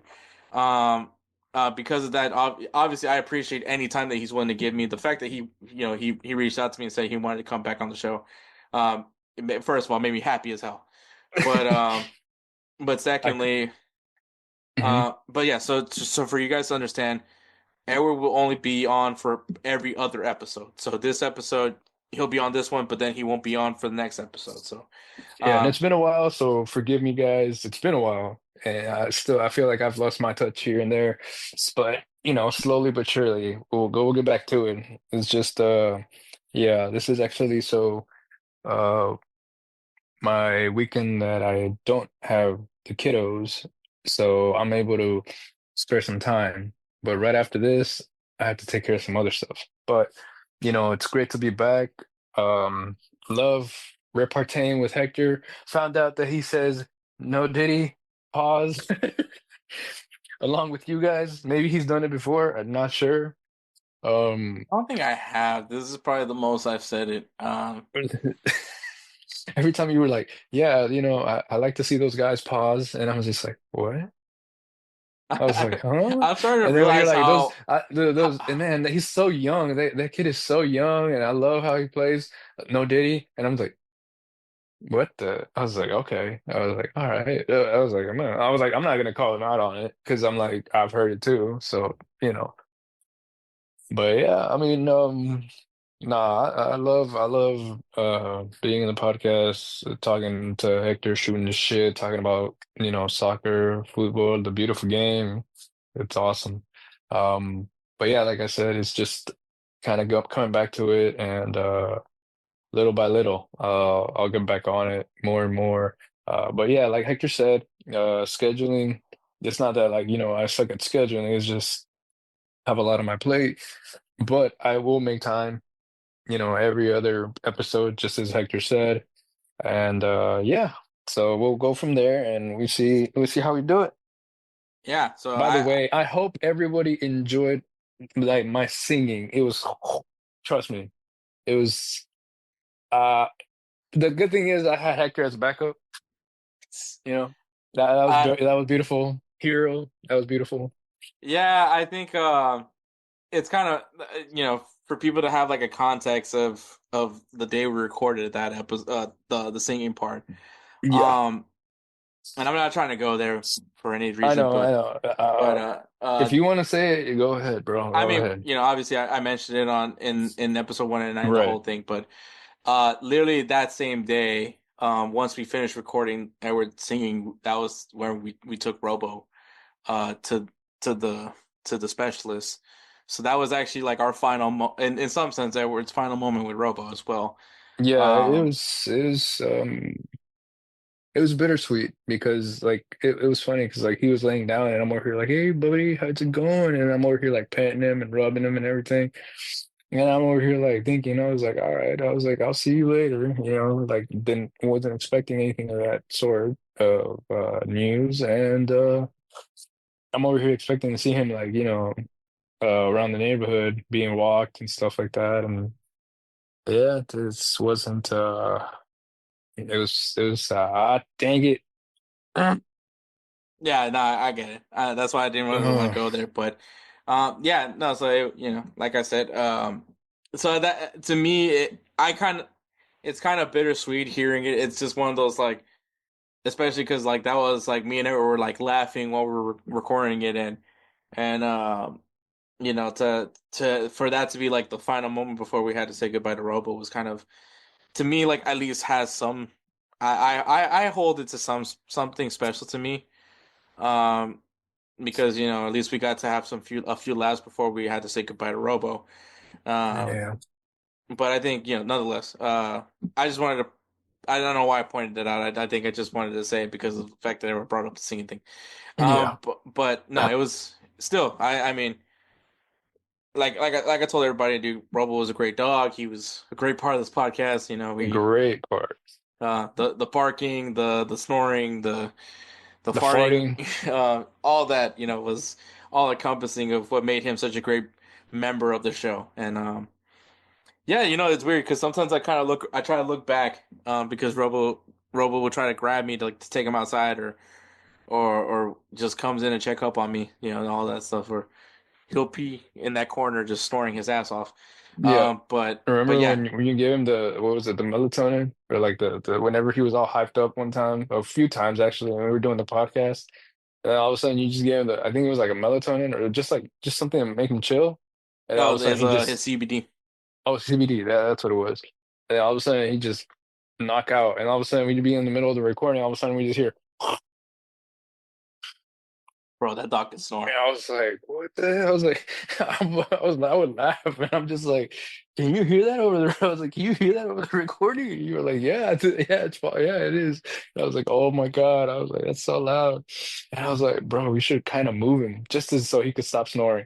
We probably moved him a couple times, and we're like, all right, he's chill now, he's not snoring. All of a sudden, he'd be like, Yeah. and I was just like, oh my God, I was like, well, he's about to start again. But no, all Uh, in all, like it was those were fun moments. The room clearing farts, wow. Yeah, no, great dog. But yeah, so so as I were mentioning, he'll be available for every other episode. And I think I think it works out perfectly. Like, anytime that he gives me, I'm gonna work with it. He is the co-host of the show, and I've told people plenty of times that he's still the co-host no matter what. Um, and so I'm grateful for that. And I think we made things a little bit easier now, where we're not recording Boku hours, even though Yeah. this recording session was pretty long. Um, the only reason why I say that is because like we usually record pretty late, and so it would be pretty rough for Edward. And that's when we got half asleep, half awake Edward, which that was Oh also yeah. funny. It was pretty bad. It was pretty bad. But yeah, I so was wearing myself out real thin. yeah, so I mean, Edward's now in a better headspace, and he feels like this is what he can handle for right now. Obviously, further down the road, maybe he can go back to every single week. But right now, I'm just happy Edward's back, and that's the most important part of it all. Yep, exactly. But all right, guys, we're gonna go ahead and take a break. Or however I've been building this episode, working these episodes now. But we're gonna go ahead and switch over to Oh man. we're gonna go ahead and switch over to players of the week. So get ready for that one. Fight and win! All right, guys. Players of the Week is brought to you by SeatGeek. SeatGeek is an amazing ticketing site that gives you tickets for all live events, sports events, concerts, live entertainment. It's going to be there. It is very simple to use. It has a grading system using colors. If it's red, that means the price for those tickets are not good. Keep looking through the app. You're going to find a better deal. And if it's green, that means this price for these seats, great, buy them. And it's very simple. I love it. I use it for all the sporting events that I go to, and to some concerts that I go to as well. So I enjoy it. SeatGeek has been very simple for me to get access to all the live events that I want to go to. And if you guys want to know more about the simplicity, check out SeatGeek, SeatGeek.com. And if you're a first-time user, use the code BellyUpSports and you'll save $20 off your first purchase. That is SeatGeek.com. Use the code BellyUpSports. Save yourselves $20 off your first purchase. My player of the week is Patrick Schick, who scored 2 goals in Bayer Leverkusen's 3-2 win versus Borussia Dortmund. And Edward's player of the week is Rafinha, who scored 2 goals in Barcelona's 5-2 win against Real Madrid in the Spanish Super Cup. So, congratulations to Patrick Schick and Rafinha for being our players of the week. Once again, use that code BellyUpSports on your first time at SeatGeek.com and save yourself $20 off your first purchase. All right, guys, games to watch this weekend. We have Necaxa versus Chivas de Guadalajara in Liga MX. We also have Toluca versus Monterrey in Liga MX. USA versus Venezuela. We'll see how Camp Cupcake performs against, well, let's be honest, probably the B team for Venezuela. And then there is a friendly, Inter Miami taking on Club America. That's going to be interesting. It's going to be in Las Vegas, so we'll see. Preseason starts for Inter Miami, and America takes a break from Liga MX, I guess, to play this friendly. In Ligue 1, we got Lille versus Nice and Lyon versus Toulouse. Some good matches over there in Ligue 1. In the Bundesliga, we got Eintracht Frankfurt versus Borussia Dortmund and Bayer Leverkusen versus Borussia Mönchengladbach.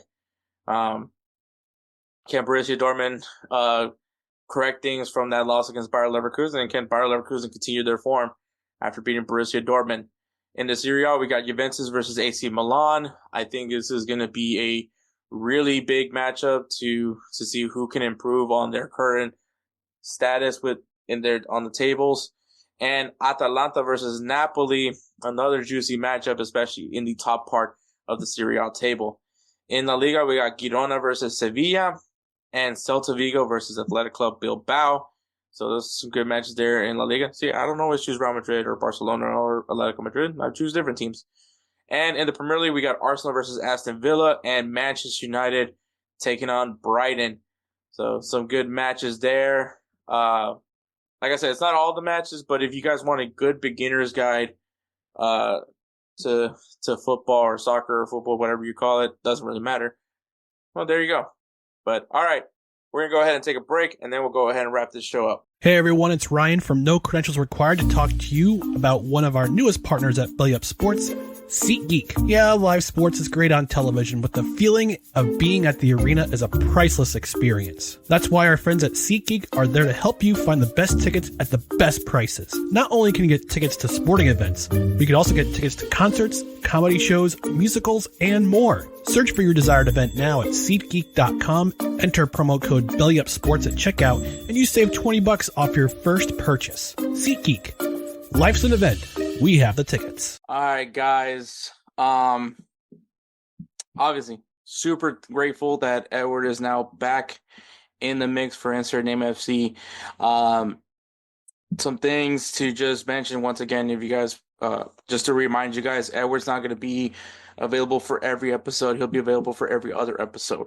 So, just for example, next episode, Edward will not be in that episode. And obviously, so every other episode we'll see Edward on the podcast. So, but I think in the way we're structuring this now, it does make things a little bit easier for Edward to be able to perform in a certain way for the podcast. So I'm excited. I'm happy. But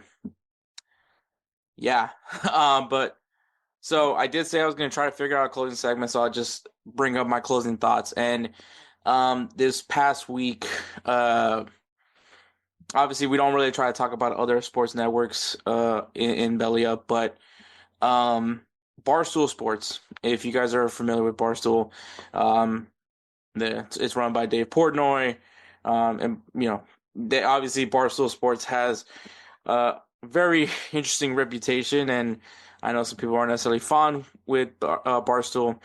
Do I consider myself a stoolie? I thought I did, but in reality, I'm not much of a stoolie because I only listen to one Barstool show, which is Part of My Take, and a lot of my influence comes from Part of My Take, specifically Big Cat.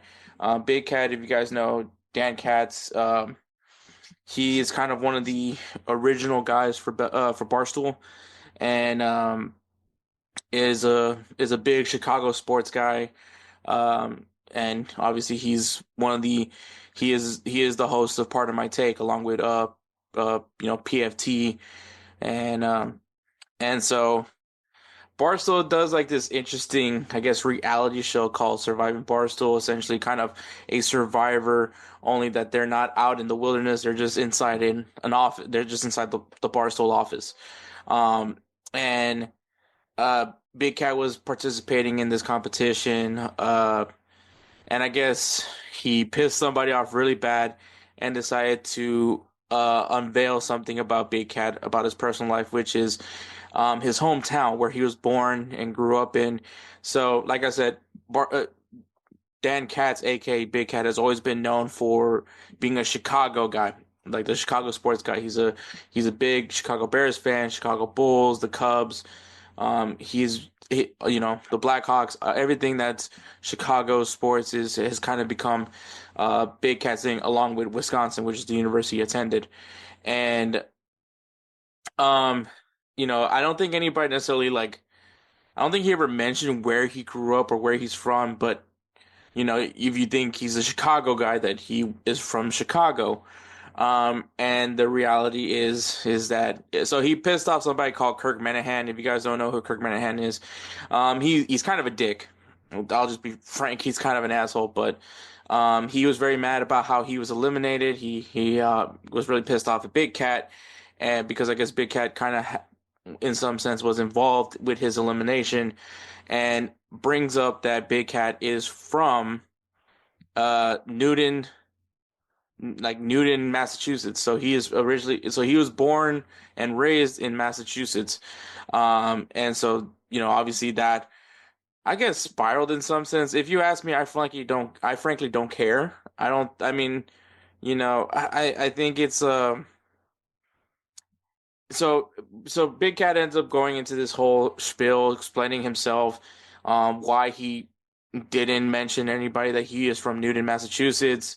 Because he's always been known as a Chicago sports guy. And I think the reality was, at the time, when, especially in the early days of Barstool, they found out that certain writers that were covering Chicago sports were not native of Chicago. So they got a lot of backlash. And so because Big Cat saw that, he brought it up to Dave Portnoy. Dave Portnoy said it's not that important, which I agree, it's not that important. If you like Chicago sports, you like Chicago sports.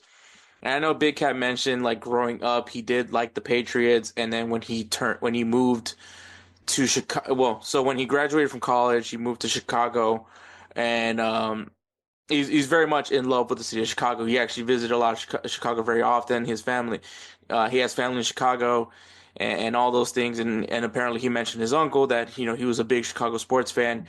So Big Cat said that his second teams were the Chicago teams, and he supported the Boston teams when he was younger. But then now living in Chicago, he decided to make the Chicago teams his teams, which sounds weird, but at the end of the day, fandom is fandom, and I don't think that Big Cat is making up his fandom of the Chicago Bears. That's not an easy route to be a fan of. If you guys want an example, that's like growing up. That's like growing up in Liverpool. No, that's not a good example. It's like growing up in Madrid, rooting for Real Madrid, and then deciding I'm just gonna root for Celta Vigo. It's not an easy draw. It's not an easy team to support, and I think Big Cat is very much a Chicago sports guy. He loves the Bulls and all those things. Frankly, I'm not trying to defend Big Cat, and obviously maybe I am in some sense, because obviously he's one of my influences on as far as podcasting goes.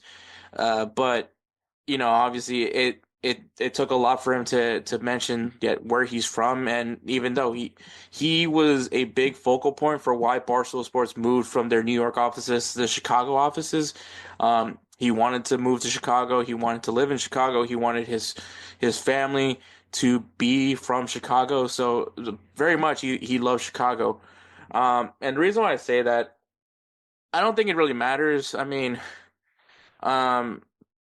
I'll say this. I'll say it like this. When I was a kid, and I feel like a kid versus a teenager is two completely different things. So, I do think it's kind of weird that Big Cat went from I'm gonna like the New England Patriots, which in hindsight, at least whenever when he was in college and all that, um, being a Patriots fan, I think 2003 is when he made the switch to Chicago Bears. 2001, the Patriots, won the Super Bowl that ended up leading to the dynasty that is the New England Patriots with Tom Brady and Bill Belichick. And so, people found that kind of weird that he, switched to Chicago because of that. But the reason why I was mentioning, so for instance, like I'm not a native Houstonian. I wasn't born in Houston. I was born in Los Angeles, California. And when I was 11 months old, my family moved to Houston, Texas. So as far as anything that makes me Californian, there's really not much connection to California. I do have family in California, and I do visit them from time to time. But I mean, you drop me off in LA, I'm not going to be able to find my way through it. So just for a frame of reference, so I don't consider myself a Californian. I always consider myself a Texan. I do consider myself. So I always tell people I was born in LA, but my hometown is Houston, Texas. I grew up in Houston. So with that being said, obviously I didn't identified more with the Houston sports teams, the Texans when they became an NFL team. The Astros was actually the first Houston team that I actually, fell in love with was the Houston Astros. And then obviously when an American football team came to Houston, I was going to jump on that bandwagon in 2000 when they came to be in 2002. But basketball, I'm not really like a big basketball guy. Like I can't really tell you what's going on in the NBA right now. I grew up in a Lakers home. Like a lot of my family are Lakers fans, even the ones that lived here in Houston, were Lakers fans. So because of that, I guess that's where I'm kind of like, oh, I guess I'm a Lakers fan, but I'm not really a good one, to be honest. Um, I think maybe I've just been turned off since now that Kobe doesn't play there anymore. But and obviously rest in peace for him. But uh, the reason why I'm saying that is I've also had people like, oh, if you're from LA, why don't you root for the Rams or why don't you root for? And to me, it's like a weird thing, right? Like, I mean, you pick the teams that you pick, you root for them, you stick through with them, and all that, and that's perfectly fine. I mean, same thing goes to why I support Real Madrid. It comes down to me and Edward both growing up watching Brazil as kids, and Edward was a big Ronaldinho fan. I was a big phenomenal fan, Ronaldo. And I remember, we were playing FIFA, and that's when I learned that Ronaldo is phenomenal. The real Ronaldo, Fat Ronaldo, played for Real Madrid. This is before I knew that Ronaldo also played for Barcelona. I didn't know that. Obviously, I was a kid. This was like 2005 when I discovered this. So for the most of my time, I just knew about international play. I didn't even know that Champions League was even a thing in 2005. Once again, I was a kid. I was like 13 years old when I discovered this. And once again, like the only leagues I knew of was obviously World Cups and Liga MX. So as far as that, I didn't know too much about Real Madrid. But when I saw Ronaldo as phenomenal played for Real Madrid, I started looking at the team, and I was like, oh look, Zinedine Zidane, and then like this is a really good team, and that's when I became a Madrista. But it's kind of weird because of the fact that like, I've never been to Madrid, and how do I have this passion for this club? Win or lose, I'm still gonna. This is my club. That's the club I root for. And it. Yeah, I like Arsenal, but I will never tell you Arsenal's my club. And I think, and obviously I'm a strong Houston Dynamo fan. Like I support Houston Dynamo, despite the relationship that I currently have with the club being that I can't work there anymore. But I think I'm still a fan of that team, and that's because that's my hometown team. And I know there's, and I don't think it's weird for people to have a club for every league. I don't think it's weird by any means. I used to kind of have that, but I ended up like doing this thing where I was like, well, would I be mad if this team beat Real Madrid? And I was like, yes. So that's kind of how I figured. Because I knew my fandom for Real Madrid was down and outright my fan. That's my club. And so once I figured that out, I realized like I'm not really a fan of this team. I'm not really a fan of that team. I really don't care what happens to that team, and things like that. So because I mean, once again, as a kid, I did have a team for each league, but after that, I was like, that doesn't really matter. Which I think is cool. It opens things up for me as far as whenever I'm keeping up with the other leagues in Europe. But yeah, like I just saw that as like a giant weight off of Big Cat's shoulders when he was able to mention it. It's not important. Like at the end of the day, I still see Big Cat as a guy that's the Chicago sports guy. Like he still loves the Chicago Bears no matter what. And I think it's perfectly fine. Especially all the things that he's been able to do because of his fandom for Chicago. And so I don't think you can call him fake by any means. I understand, like, if you're not really from that city, you didn't grow up in that city, but Big Cat at one point Chicago was his home. And so I don't, once again, it doesn't matter. Like no one has to, like, to be honest, man, like no one needs to prove why they're a fan of a certain team. Like here in Houston, you'll have people that like the New York Yankees have never been to New York, but they love the Yankees, and it's because they just like the Yankees, and that's perfectly fine. Same thing for people that are Lakers fans. Like, yeah, people are gonna make fun of you, especially if you're a Yankees, Dallas Cowboys, and Lakers fan. But at the end of the day, that's who you root for, and you're clearly passionate about those teams. So I mean, it's perfectly fine. It's not the end of the world. But I think Big Cat being vulnerable for that kind of helped me through what I was going through in some sense because I'm going to be very honest right now. I've been super checked out for quite some time with this podcast, and I think I felt like I was doing a really good job, at least, fake it till you make it kind of thing. It was to a point where I was kind of just drained in general, and I think maybe, obviously the passing of Robo probably didn't help too much either. But at one point it's just, I was just exhausted, um, and I didn't think it was affecting the show in any way. I thought I was doing still a pretty good job, still putting out good content. But I think in this in episode 199 when I was doing the serial with Kelsey and when I talked about the whole Christian Pulisic documentary and talk about bias, I realized I said some things that I really don't like that I said, and I don't necessarily agree with what I said. I know I redacted the whole thing about Mexico, but um, I'm not very proud of that moment by any means, and that's kind of why I wanted to say that. Um, and people are probably going to be like, "Well, you made it a clip," and I was like, and I think for me, once again, I'm just at this point checked out. I know, and I knew that okay, this is going to get a reaction. So, even though I don't necessarily feel that way, I do think that there is some sort of level of bias towards players from CONCACAF, but I don't think it's discriminate by any means. Um, and I don't think I actually portrayed that well at all.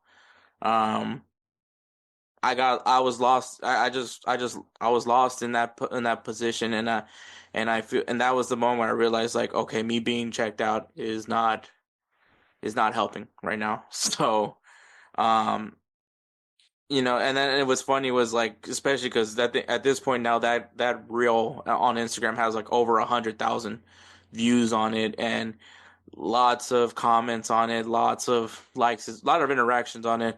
I received some messages from that clip specifically, and there was a moment where I thought maybe I should just delete this post, um, but then I was like, no, because I don't. It's not that I completely disagree with what I said. I think that there's some things that maybe I kind of over. I know. I definitely over exaggerated. Some things some words that I used. So I know that for a fact. But I'm not very proud of that moment. That's kind of what I'm trying to say, and it's been really bugging me, and it's been bothering me since the clip has dropped. Um, it has bugged me ever since, especially because I dropped it on Christmas.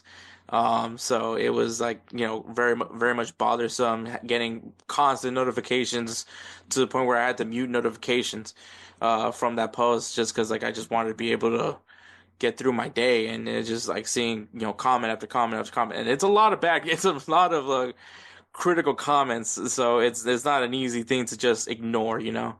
Um, and so I'm not apologizing for what I said. I'm just saying that I'm not proud of what I said at all. So, I do think that there's a bias with CONCACAF players, but it's not discriminated in any way. I think it's more of a taking it with a grain of salt, especially if you're from not a well, not when, especially when you come from a football nation that doesn't have a reputation, doesn't have necessarily a good reputation, or for America's instance, not necessarily a football reputation that many feel is non-existent. I do think America has taken a lot of great strides over the recent years, and clearly because there's so many Americans now that play abroad.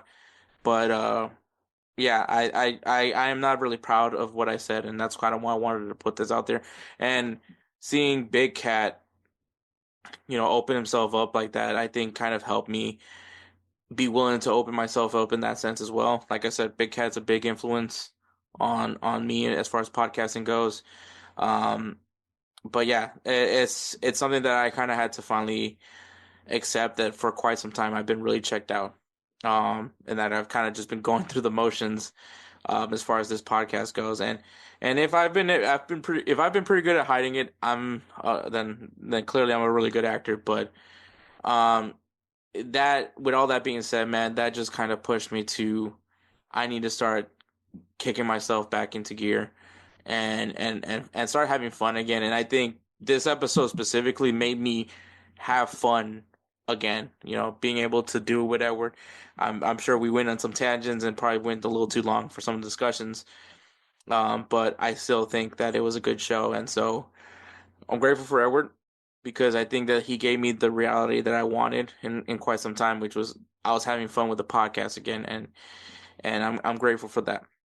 With that being said, there's a lot of things that are kind of going on in the behind the scenes at Insert Name FC that obviously I'm not really going to be able to discuss yet, but some things are coming up where I don't know. It's a lot of thinking that needs to be done, but yeah, my closing thought is just, man, sometimes you just got to say the thing out loud that's bothering you.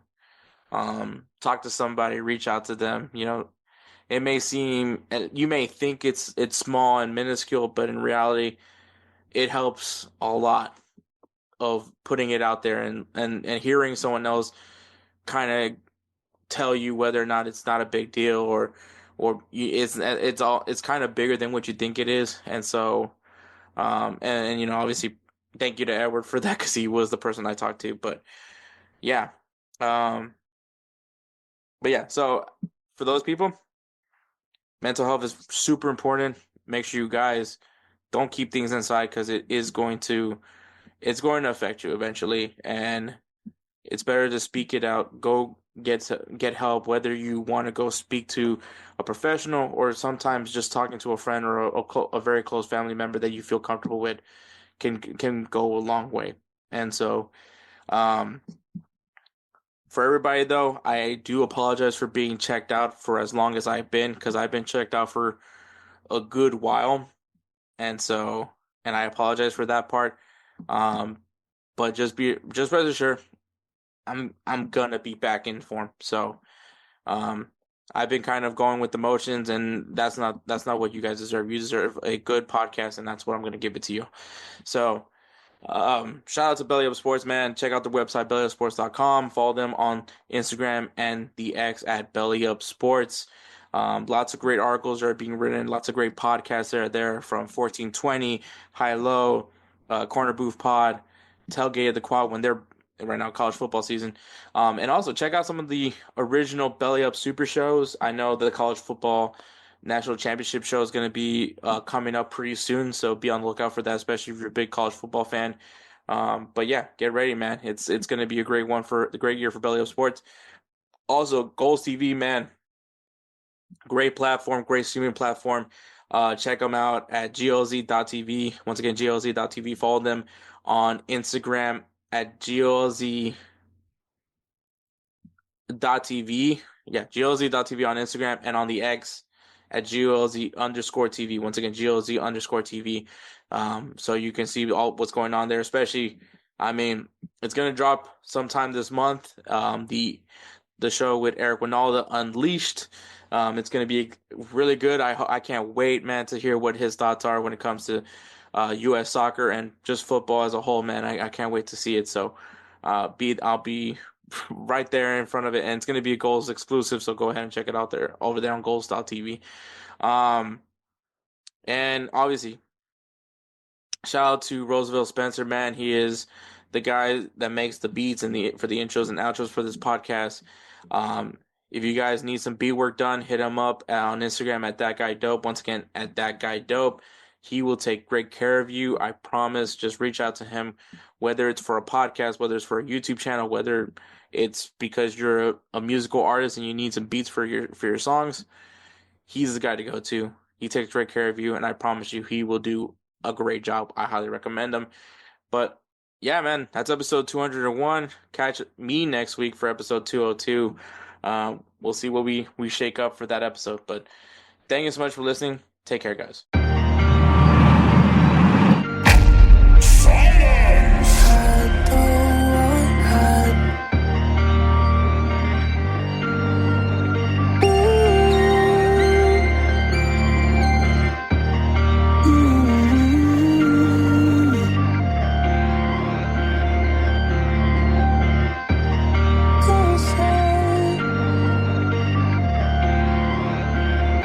Who is that guy?